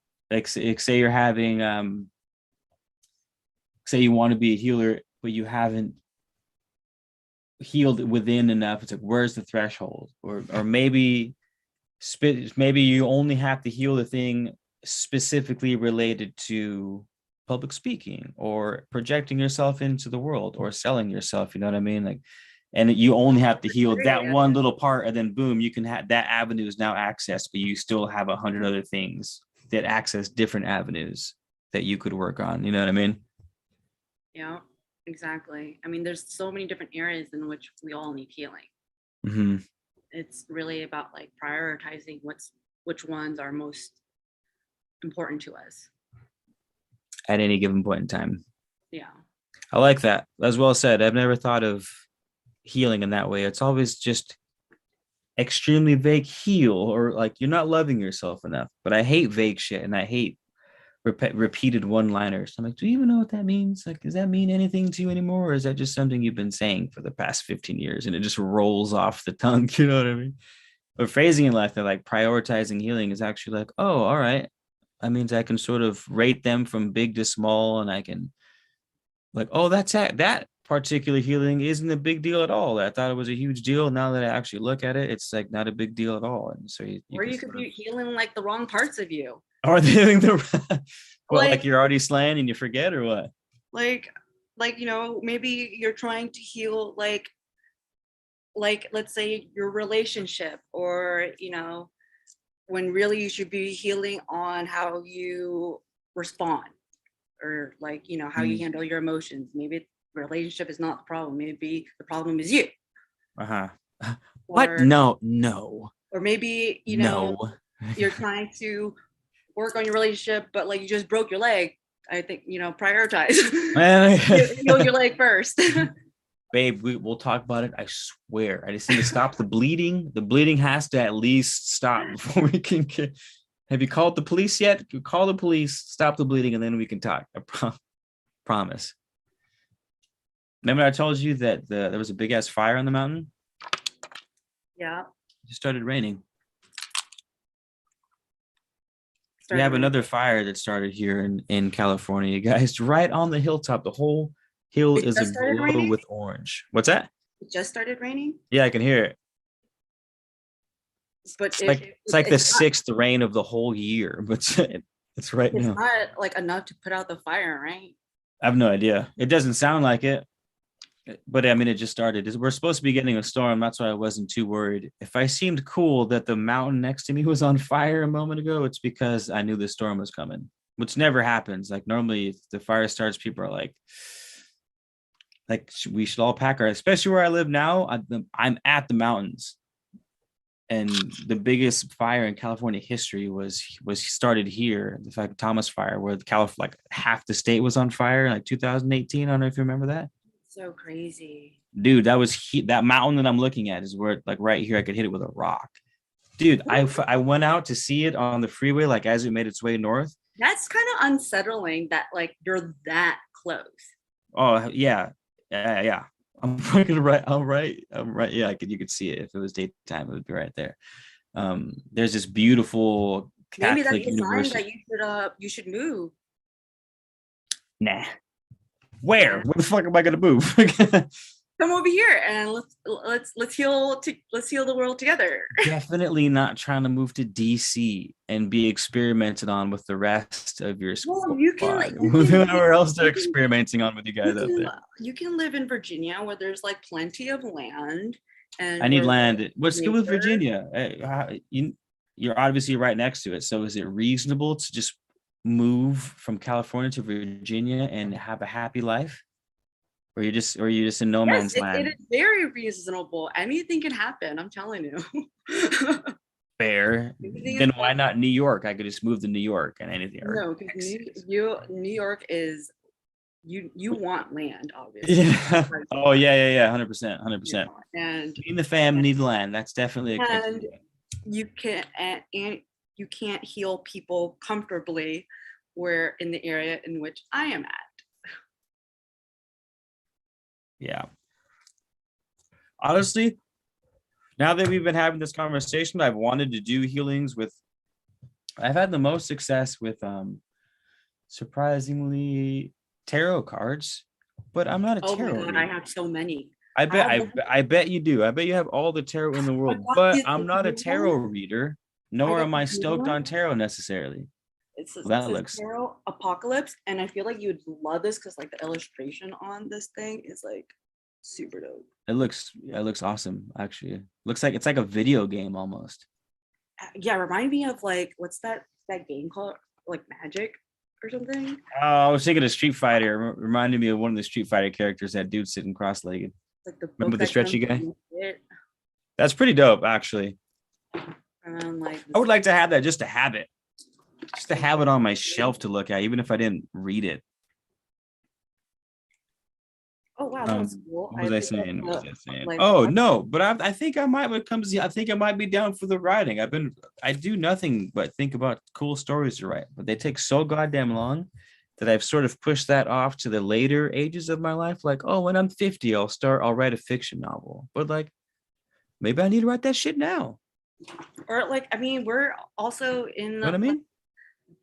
The era of technology where you can just record what you want to say and it'll just write it out for you. No, I need to write it. I can't think that way. Oh, I don't know. Yeah. I would have to write it. That's right. I'd have to write it and then rewrite it and then read it and like, ooh, it sounds much better this way, and then read it again, and then boom, I can run it and then carry on. I can't do that when I voice over.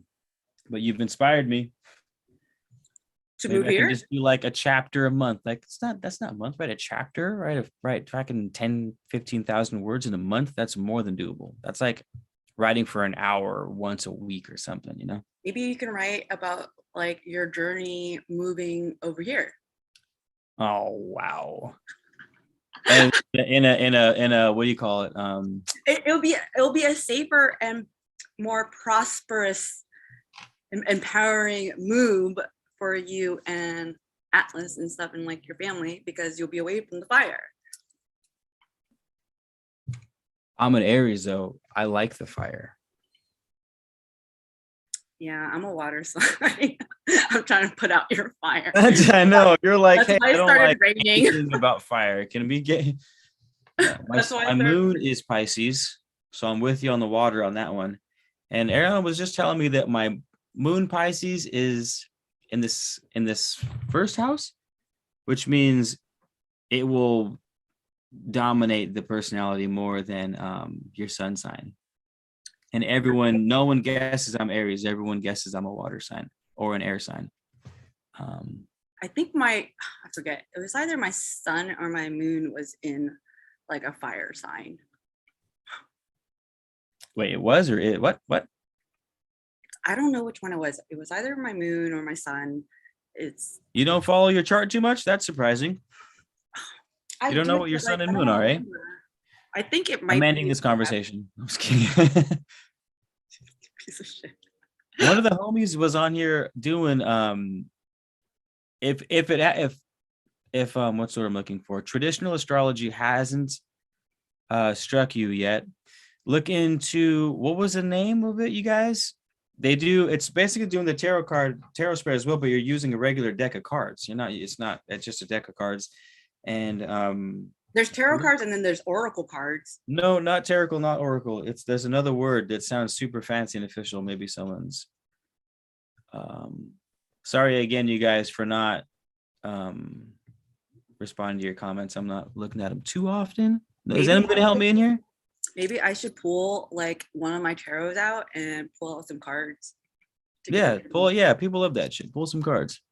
Oh man, I have so many decks. Like I'm just. If you want to be a lumberjack, move to Virginia, Keith. I don't like chopping trees down. I like living in trees. You know what's funny?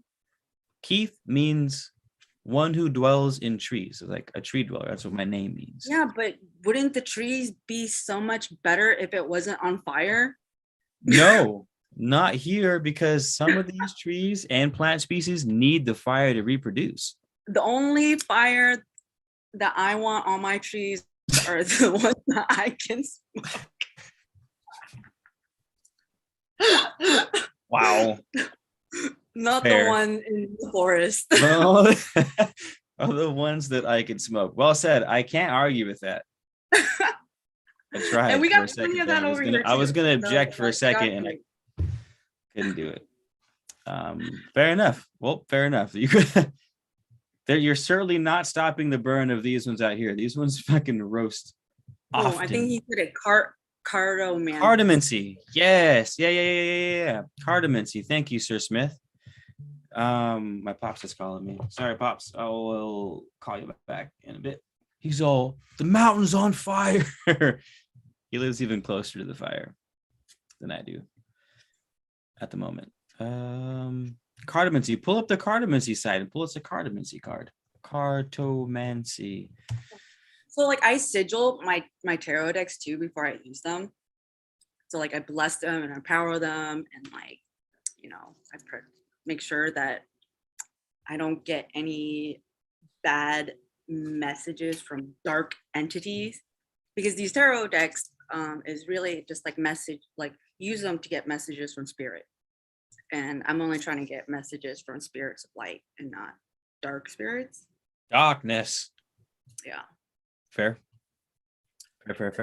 I am reading this angel summoning book. Oh, my favorite tarot, right, is Angels. I got it.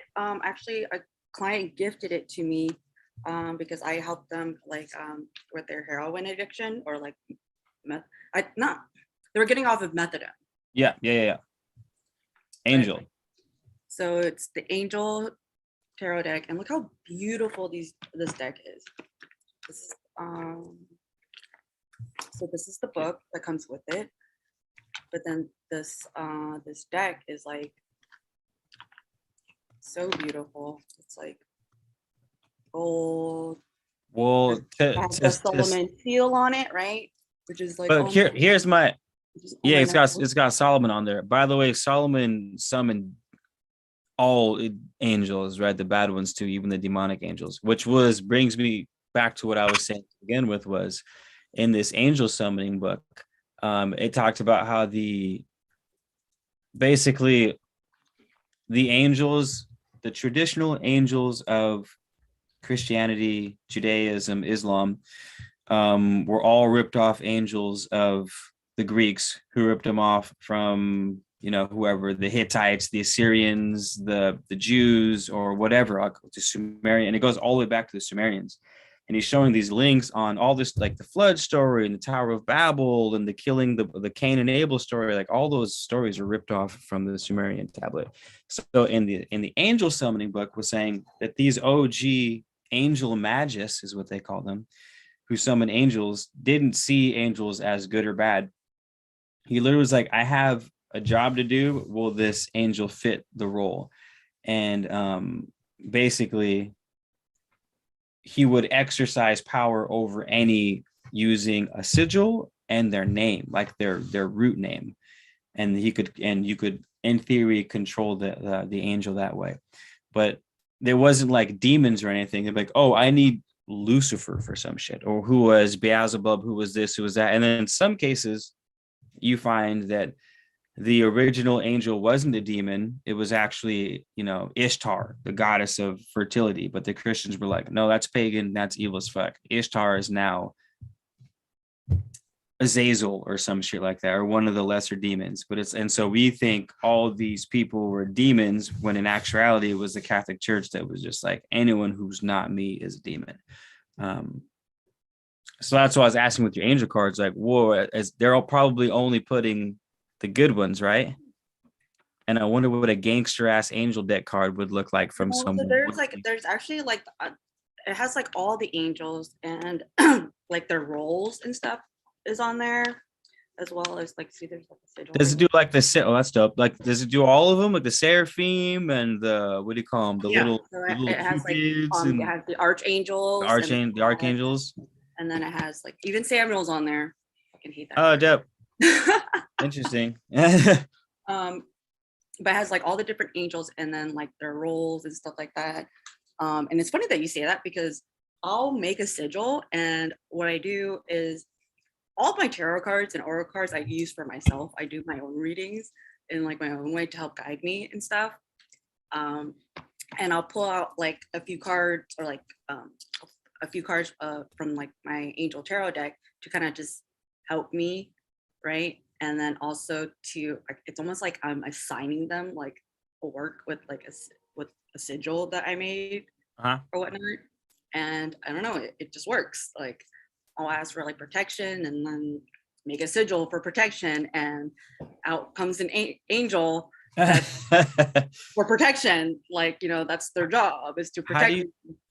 And how do you feel about religions? Were you raised a particular religion? Were you religion? Thank you. Were you a late bloomer? Are you like, do you follow the Bible? Because I know some people will follow the Bible loosely, but they'll believe in spirituality and not God, white man with the white beard, and he looks like Gandalf. You know what I mean? So I also work with reference to Bible for their teachings and stuff. Like how do you construct your personal theology? So I also work with like deities and like other gods and goddesses. Okay, all right. So you're multi-pantheon. That's got it. That's what I was asking. If you let me tell you. Carry on. It's called Omnism. Yes. Yeah. Copy. Got it. Yeah, it's when you don't believe there's truth in just one religion. You believe there's truth in all religion. Mm-hmm. And a lot of these like mythology and like, you know, Bible, like like stories and scriptures and all that stuff, it's really like they're all like poems. Yeah. You know, like a lot of their stories are very like metaphorical, I guess. Mm-hmm. I think it Copy. describing it right. Yes. And they're all kind of like telling you the same story. Like they have a lot of similarities, like, you know, Osiris and Isis, the Egyptian god and goddess, has very similar story to like Adam and Eve. And there's like other like regions or like cultures that have exactly this like similar stories. So Amiism, that's what it's called though, right? Yeah. Aminism or like What'd you start with though? How were you raised is what I meant to say. My bad. Start with, it was like a class or something. I was a kid. My mom was Catholic and then my dad was Buddhist. Ooh, interesting combo. Yeah. I was born right when they moved here. So my mom didn't speak a lick of English, right? And they had just moved here, and she's being Catholic, right? We had like some people just knock on our door, like missionaries, right? And, you know, preaching about God and stuff like that. And my mom's just like, oh, church people, you know, found a church, and ended up being a Mormon church. And so she was Catholic, going to a Mormon church because she didn't speak any English. She was just like, oh, okay, I found a church to go to. And so like I would alternate Sundays going between a Mormon church and temple. And the Mormons were down with it? I don't know. I was like 4 years old. Oh. I mean, because the people that knocked on our doors were Mormon missionaries. Yeah. And they're just trying to, you know, recruit anybody. That's why they're going door to door. Come on over. Or maybe I'm thinking of, no, because Ariana tells me about, she was raised not Mormon though. I was confusing it with hers, was the J-Dubs, and the J-Dubs are hellish. The Jehovah's Witnesses are like, you can't talk to anyone in period outside of our religion, like, or they shun you when you're committed. It's pretty intense. I was like, they let you, but that you were with the Mormon church. I'm not sure how they. And also, like, I was like a child, you know, and my mom didn't speak English. Super fun. So like, it's not like they would like know, you know. I just remember like one Sunday I'll be, you know, taking bread and drinking some water, and then another Sunday I'll be with the monks eating tofu. Yeah. That's cool. That's a combination, Buddhism and Catholicism coming together, and then they plugged over here. I'm everything. It's kind of hard not to be when one of your roots is a Buddhist, because isn't Buddhism already sort of omnious? Because they don't really claim a religion, do they? I mean, Buddhist is like, he's not a deity that we worship.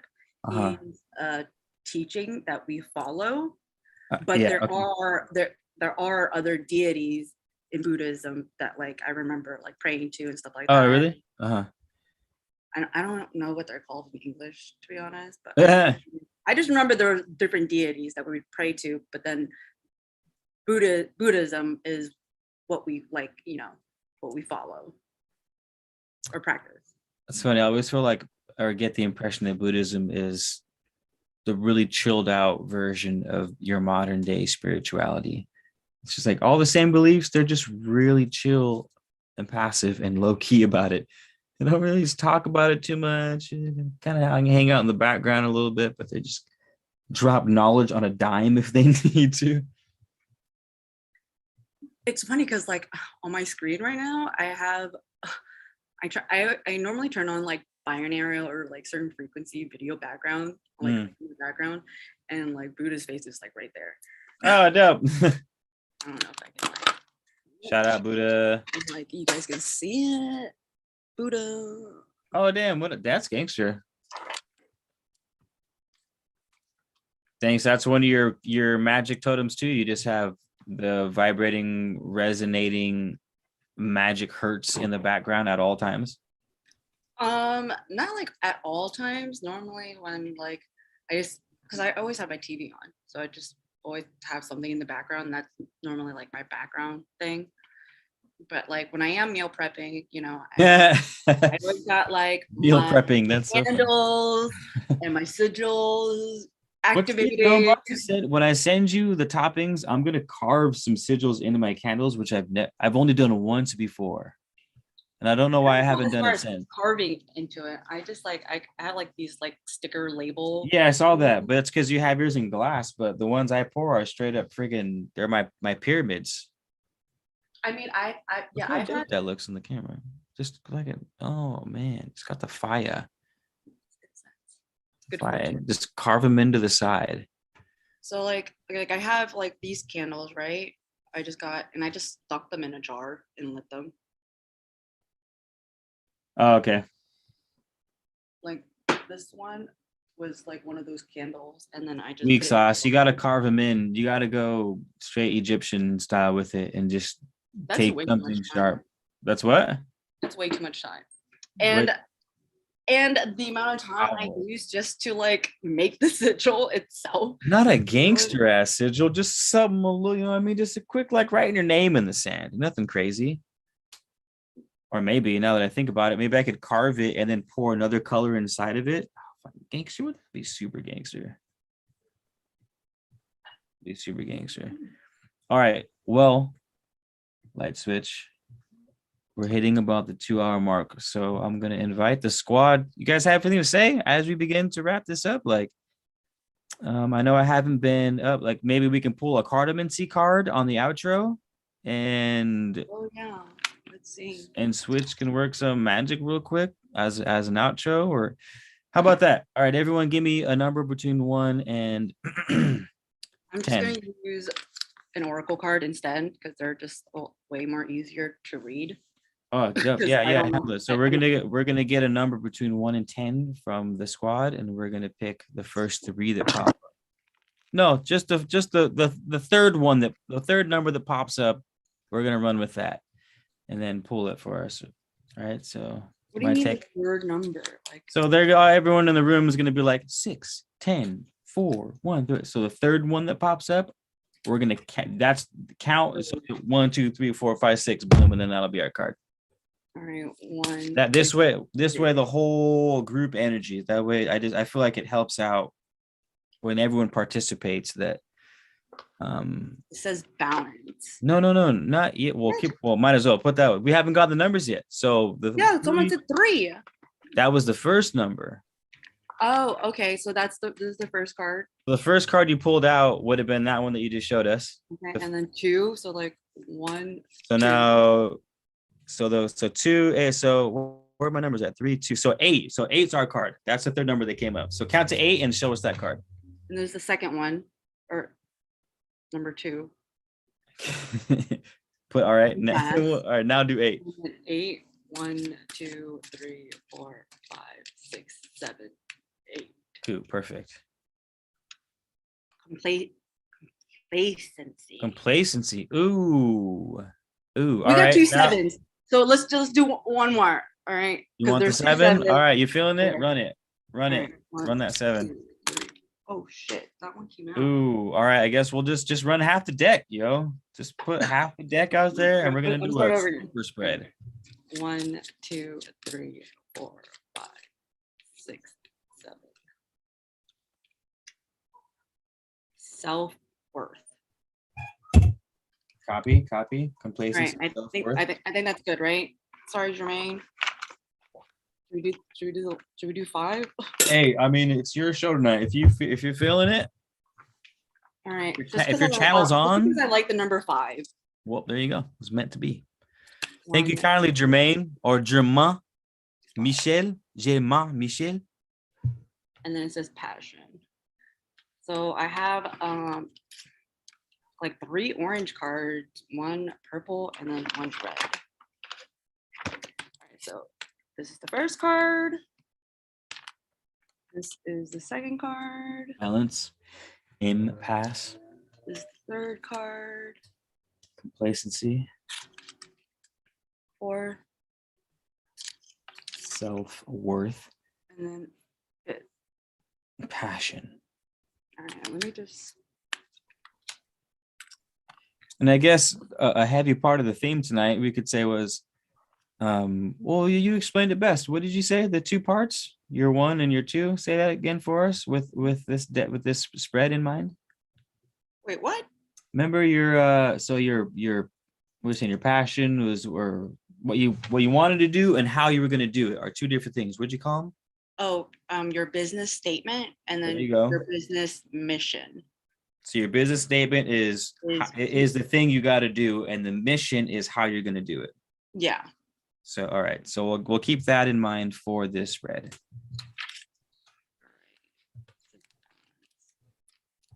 Oh, I just missed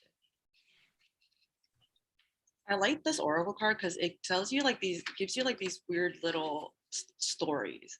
So this is the first card again, balance. And it says, I must create before the opportunity disappears. Ooh. Says the legend. Periwinkle is a small town theater actor with big time talent. An agent arrives in town and is quite impressed with young Periwinkle. She offers him a contract and he drops everything that once mattered to him to be available for fame. Feeling sure that his big break is coming, he alienates his loved ones. He signs a contract with the agency, but there are no jobs. He is told that he must wait for the right one. He learns that waiting for a dream is not as powerful as living a loving reality.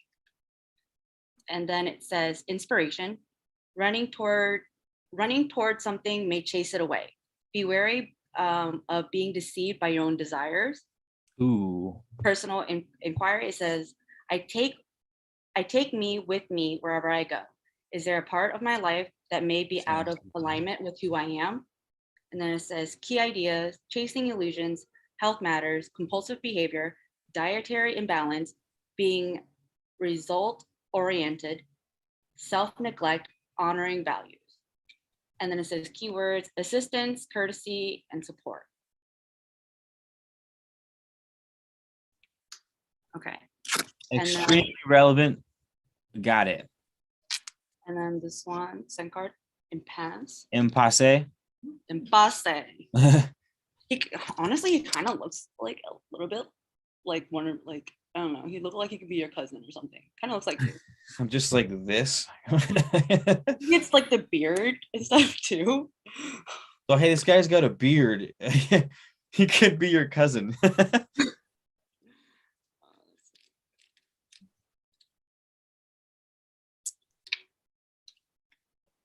Half-ass Catholic. Yeah, same, Candy. I mean, I was raised full Catholic. I went to Catholic school growing up. Okay, it says impasse. The path is obstructed, reroute. The legend. Reggie Rust is a guardian angel. One day, 2 friends, Clem and Craig, are dismayed to discover Reggie blocking their path through the mountains. It's funny because there's fire in. Fire's supposed to be here, Lightswitch. It enjoys the fire. Okay, so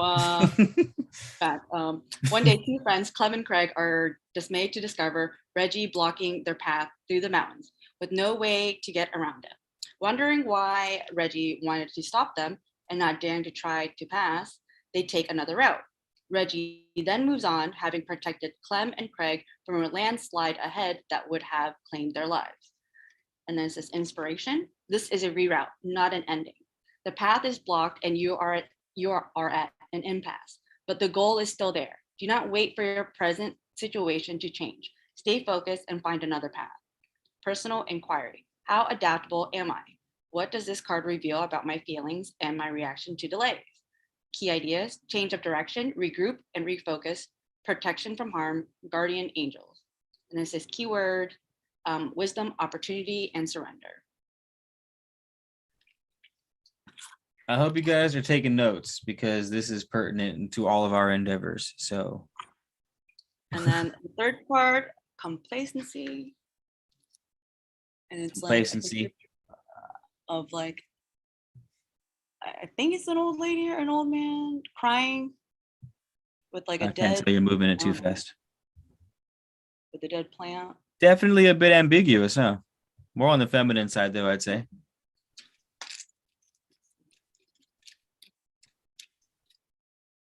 All right. Complacency. I am feeling the loss of my dreams, says the legend. At the end of her life, Flo reflects on the dream she shared with her late husband to move to Florida. They never went. After Flo dies, her daughter discovers that her parents had enough money to move there. As she plans what to do with her inheritance, she wonders why her parents never lived their dream. Inspiration. This is a warning not to give up. Beware of coasting along in a situation that is not what you really want. You will never be fulfilled by the unmet dreams of others. Personal inquiry. How can I redefine my dreams? How can I stop procrastinating? Key ideas. Finding self-nourishment, leaving dreams unrealized, feeling depleted, time for deep rest, lack of motivation, holding back. Keywords: daring, indomitability, indomitability. Yeah. What does that mean? Unable to be pronounce it. That's all I'm getting. I'm much. And then context. Then there's the fourth card. We're almost there. Wait, hold it tight. No, back. Right there. Hold still. What is going on? Oh, that's a chair. I thought it was a creature tearing itself in half. I was like, what is going on in them? So there's like a kid in front of a burning chair. Is it? No, it's like it was an alien, like. Oh, I see. Is that chair there or something? It's like it came from the sky, but there's like a kid in front of that chair. Got it. Yeah. I see it now. I see it. Indomitable. Was that the word? Indomitable. Nice. Thank you, Seaflower. No, that was the abominable. Close. Is it? Well, I gotta Google it now. What is it? What kind of snowman is it? Abominable. Am I spelling that right? Indomitability or something like that. Abominable. Unequivocally detestable. Loathsome. What an insult. You just call someone, sir, you are unequivocally detestable. Without equal, you are the worst person to ever exist. Oh, my bad. Read that last card. That's what it means. That's what abominable. I was like, that went so dark. Sorry. It's the morbid sense of humor. Here we go into what we call the self-worth card. Nice. And it says, come sit in my chair and feel my love, says the great savant, says the legend. The salmon chair it's called the salmon chair. That's salmon chair. Says the salmon chair appears to an Inuit child playing in the snow. Valley and river are the salmon chair's protectors. So the valley, the spirit valley and river are the salmon chair's protectors. I never get to see it, complained the river. Valley whispers, there are only those who can close their eyes and see it. The child rushes home to tell her elders about the chair, but no one believes her, and she lies down exhausted. Later, the chair appears to her again. She climbs in and feels the great savant's love. Huh? Yeah, same. Okay, so hold on. Some friends became enemies and some enemies became friends. Okay, so the salmon chair appears in front of this child. Correct. And the valley spirit and river spirit are the salmon chair's protectors. And the river complains that I never get to see it. And the valley whispers, there are those who can close their eyes and see it. And so I guess it appeared in front of the child, and then she tells her elders, and they don't believe her. And then when she lies down, the chair appears to her again. But I guess when she's lying down, she can still see it. What is laying down, and why is that significant? I think because it said that there are those who can close their eyes and see it. Oh, I see. So like, I guess it's like her going into that creative state, laying down with the eyes closed kind of thing? I guess. Well, what's the next part say? Keep reading it. It says inspiration. People, events, and material objects beyond your frame of reference are being drawn to you. Aim higher, where you will draw even greater experiences into your life. Allow your energy to grow. Receiving is an action. Okay, I think I'm kind of understanding. Yeah, same. Like, the chair, I guess, is your dream and your goal, right? And it appeared to her, right? Yeah. And when she goes home and says, like, hey, I saw this chair. No one believed her, but she lies down and she closes her eyes and she can still see it. And so it's almost like reverse manifestation. Yeah. It's almost like a premonition, manifestation-ish. Yeah. Thing. Dope. And it says, personal inquiry. How do I relate to the word deserving? Am I ready to allow myself to receive what others may not? Key ideas: greater knowledge, innocent curiosity, being rewarded, receiving divine love. And then keywords, faith, self-love, and value. All right. I feel like that was such a nice spread for the topic that we put forth. Now we got the last one. That whole thing, it was like on point, right? Yeah, I like that a lot. Because like we kind of also like, I guess I'm not sure if it relates, but when we're talking about like you can see things and like this 3D, and then I don't know. Wait, what? Say it again. We were having a conversation before. Is that what you're saying? Like you can see things physically in this dimension, but you can also see things in your like consciousness. Correct. Yeah. And like you can place what you're seeing, like I guess in your consciousness, in this 3D realm. Yeah. It's kind of similar, I guess. The mental, that's like verbatim the mental law of the first law of the Hermetic philosophy is the mental universe. It's like it's a thought, boom, it has that's the origin, is the thought, and then it somehow materializes, becomes realized in the third dimension, or fourth, or fifth, or sixth, or whatever fucking dimension you happen to be in. But it all starts with a thought, regardless. Exactly. And then this is the last card, which is passion. Ooh, I think it's close. Like it's a great or a clarifier, which is funny because it's right next to it's the next page from like the fourth card. Oh, well played, universe. Well played. It says passion. I quietly sizzle and shine. Fire energy. Yeah, the mountain is on fire. Okay. It says the legend. The Princess of Amber spends her time volunteering. No person or task is beneath her. She loves her subjects and looks after them like a loyal servant. When the newspapers criticize her, her family begs her to behave more like royalty. She refuses. The people hold a free election, and to the surprise of the aristocracy.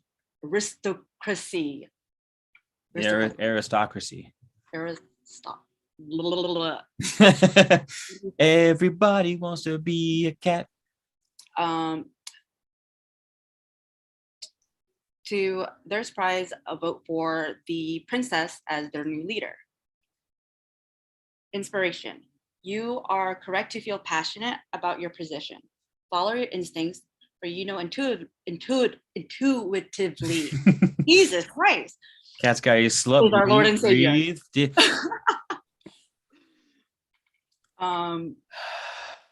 For you know intuitively what is right for you. Personal inquiry. Are my daily actions supporting my real passion? What am I willing to stand for? That's a big one. And that's like literally what I was like talking about.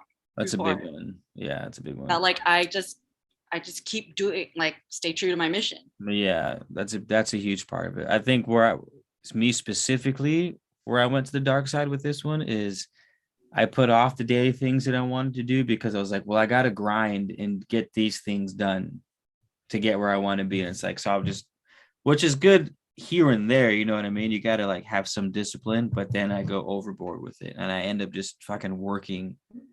And even if I'm not working in my mind, I'm working because I'm running numbers or like thinking about what I should be doing. So I'm always just in fucking work mode, which is way unbalanced. So like hearing that out loud is, oh, that's right. I actually need to be doing shit that make me happy, right?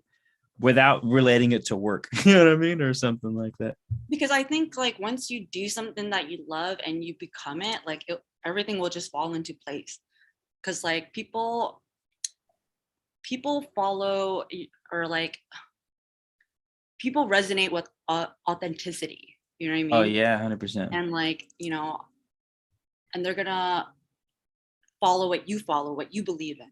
Because oftentimes like you can sell like a product or something, but like really you're not buying the product, you're buying like their passion and belief in the product, you know? Mm-hmm.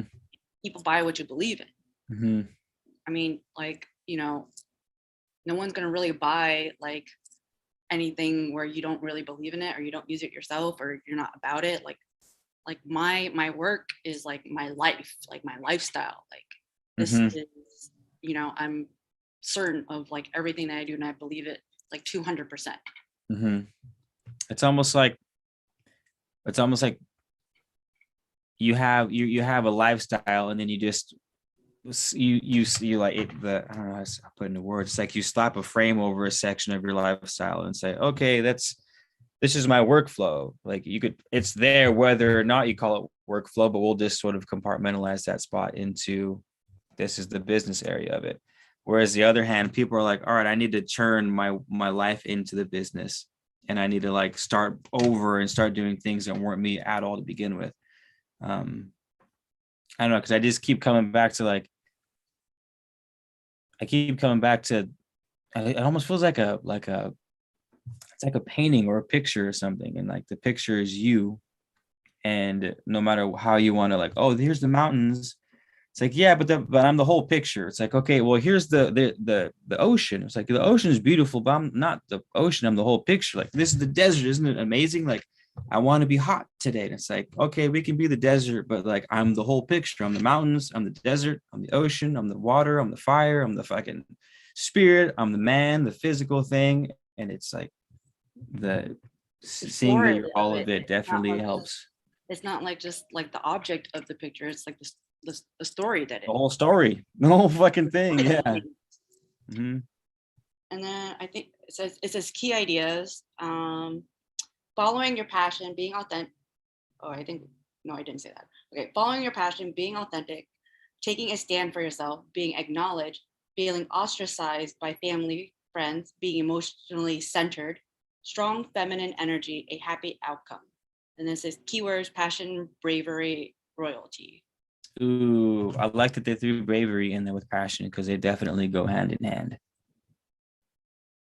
It does take a lot of bravery to commit to a passion that doesn't seem to be taking you anywhere. Nice. Well, thank you for that, Lightswitch. That was a wonderful cap to the conversation. Very nice, very nice. I had a lot of fun though. So, yeah, same. This is my first time. Definitely won't be my last. Yeah, you gotta start your channel. I do. Start it.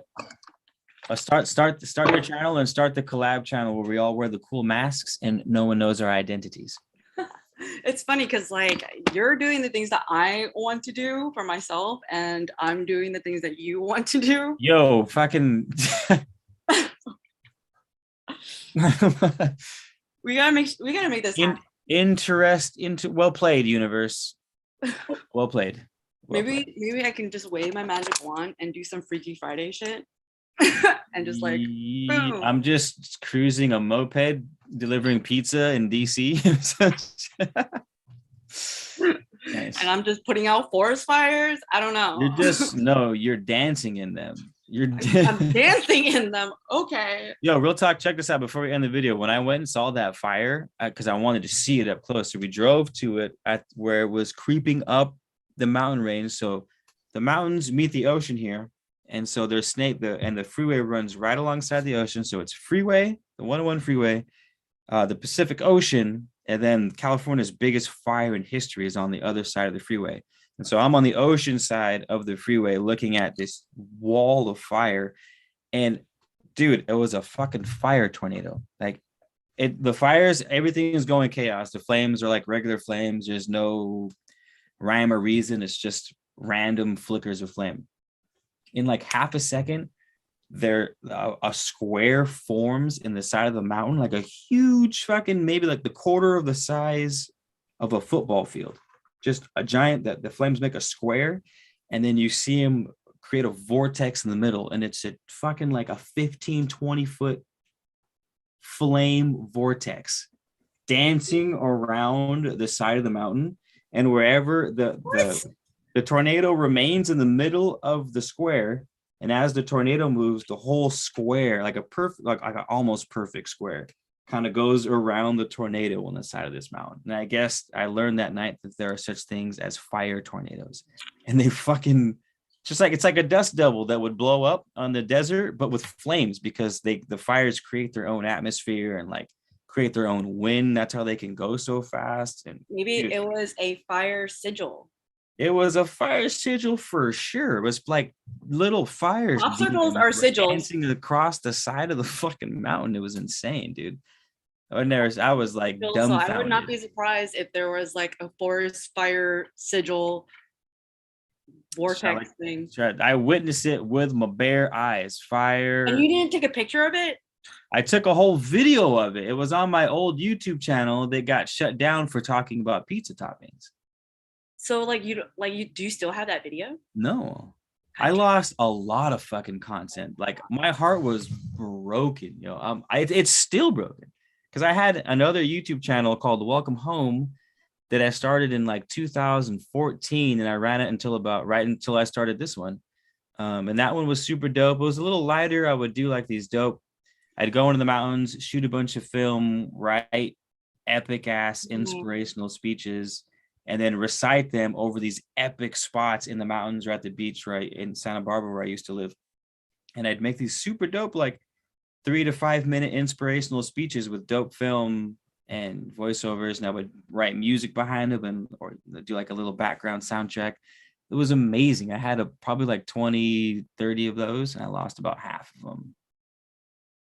Well, all I did was like one day I took pizza toppings and this is what happened. It was awesome.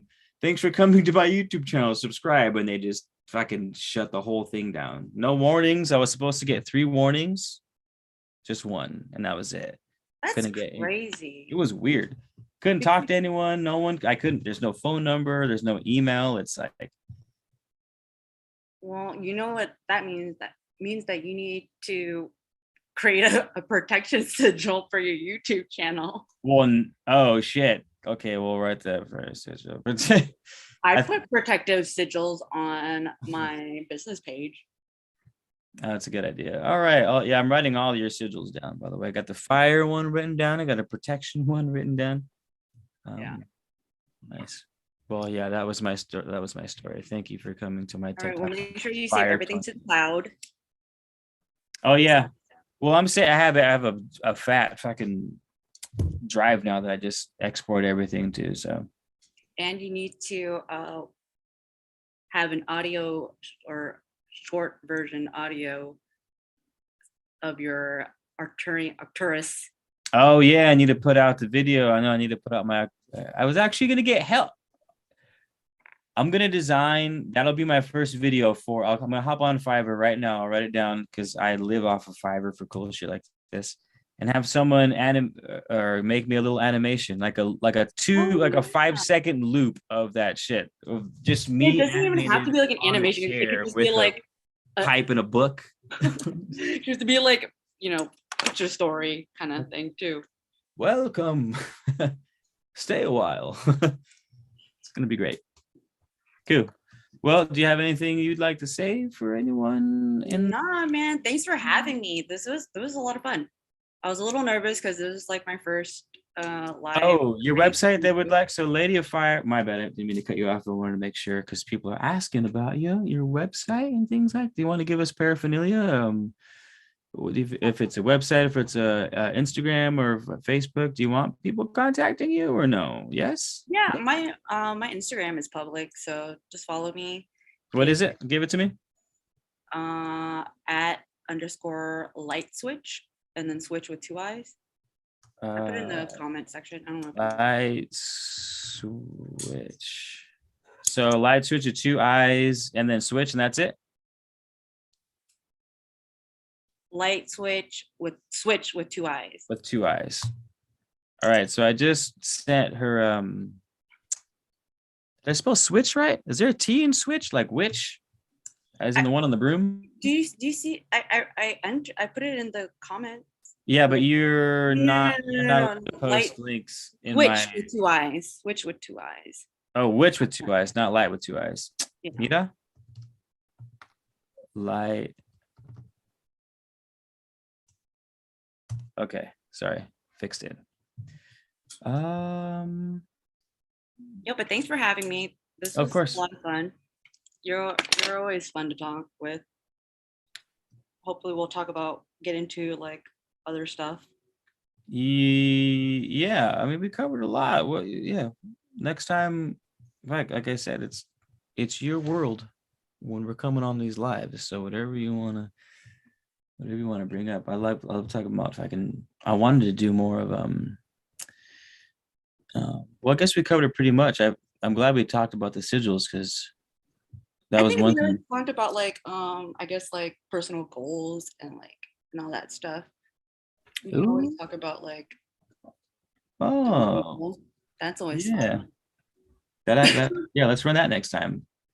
All right. Slightly more personal than I normally. More controversial issues, I guess. No, let's do it. I'm fucking super down. I'm always playing devil's advocate and some personal stuff. Dope. All right, you guys. Well, say thank you to Switch for coming out. You guys got her Instagram. I did it right that last time. Switch. Yeah. Dope. Caleb, thanks for chilling. Seaflower, Vivian, Candy Makowski. So you got Lady of Fire, Poetry. All you guys, thank you. Remember, Monday nights will be live. Actually, tomorrow, if you haven't hung up yet, Alchemy's jumping on. We're doing a little last minute live. So he apparently wants to talk chaos magic and go in on it. Ooh, interesting. Okay, what time? Same 6. Okay, cool. 6. Yeah, and it's an unofficial one, so I'll see if Alchemy's down to have some friends on. Maybe we can get a little round table going and get a few people on in here. Ooh, interesting. All right, I'm game. You got me going. So all right, let it marinate on the noodle. Oh, and I guess happy holidays to everyone. Happy Kwanzaa, y'all. We'll see you guys in the next video. All right, peace out. Thank you guys too. I don't even know how to exit this app. No, you're fine. I figured out how to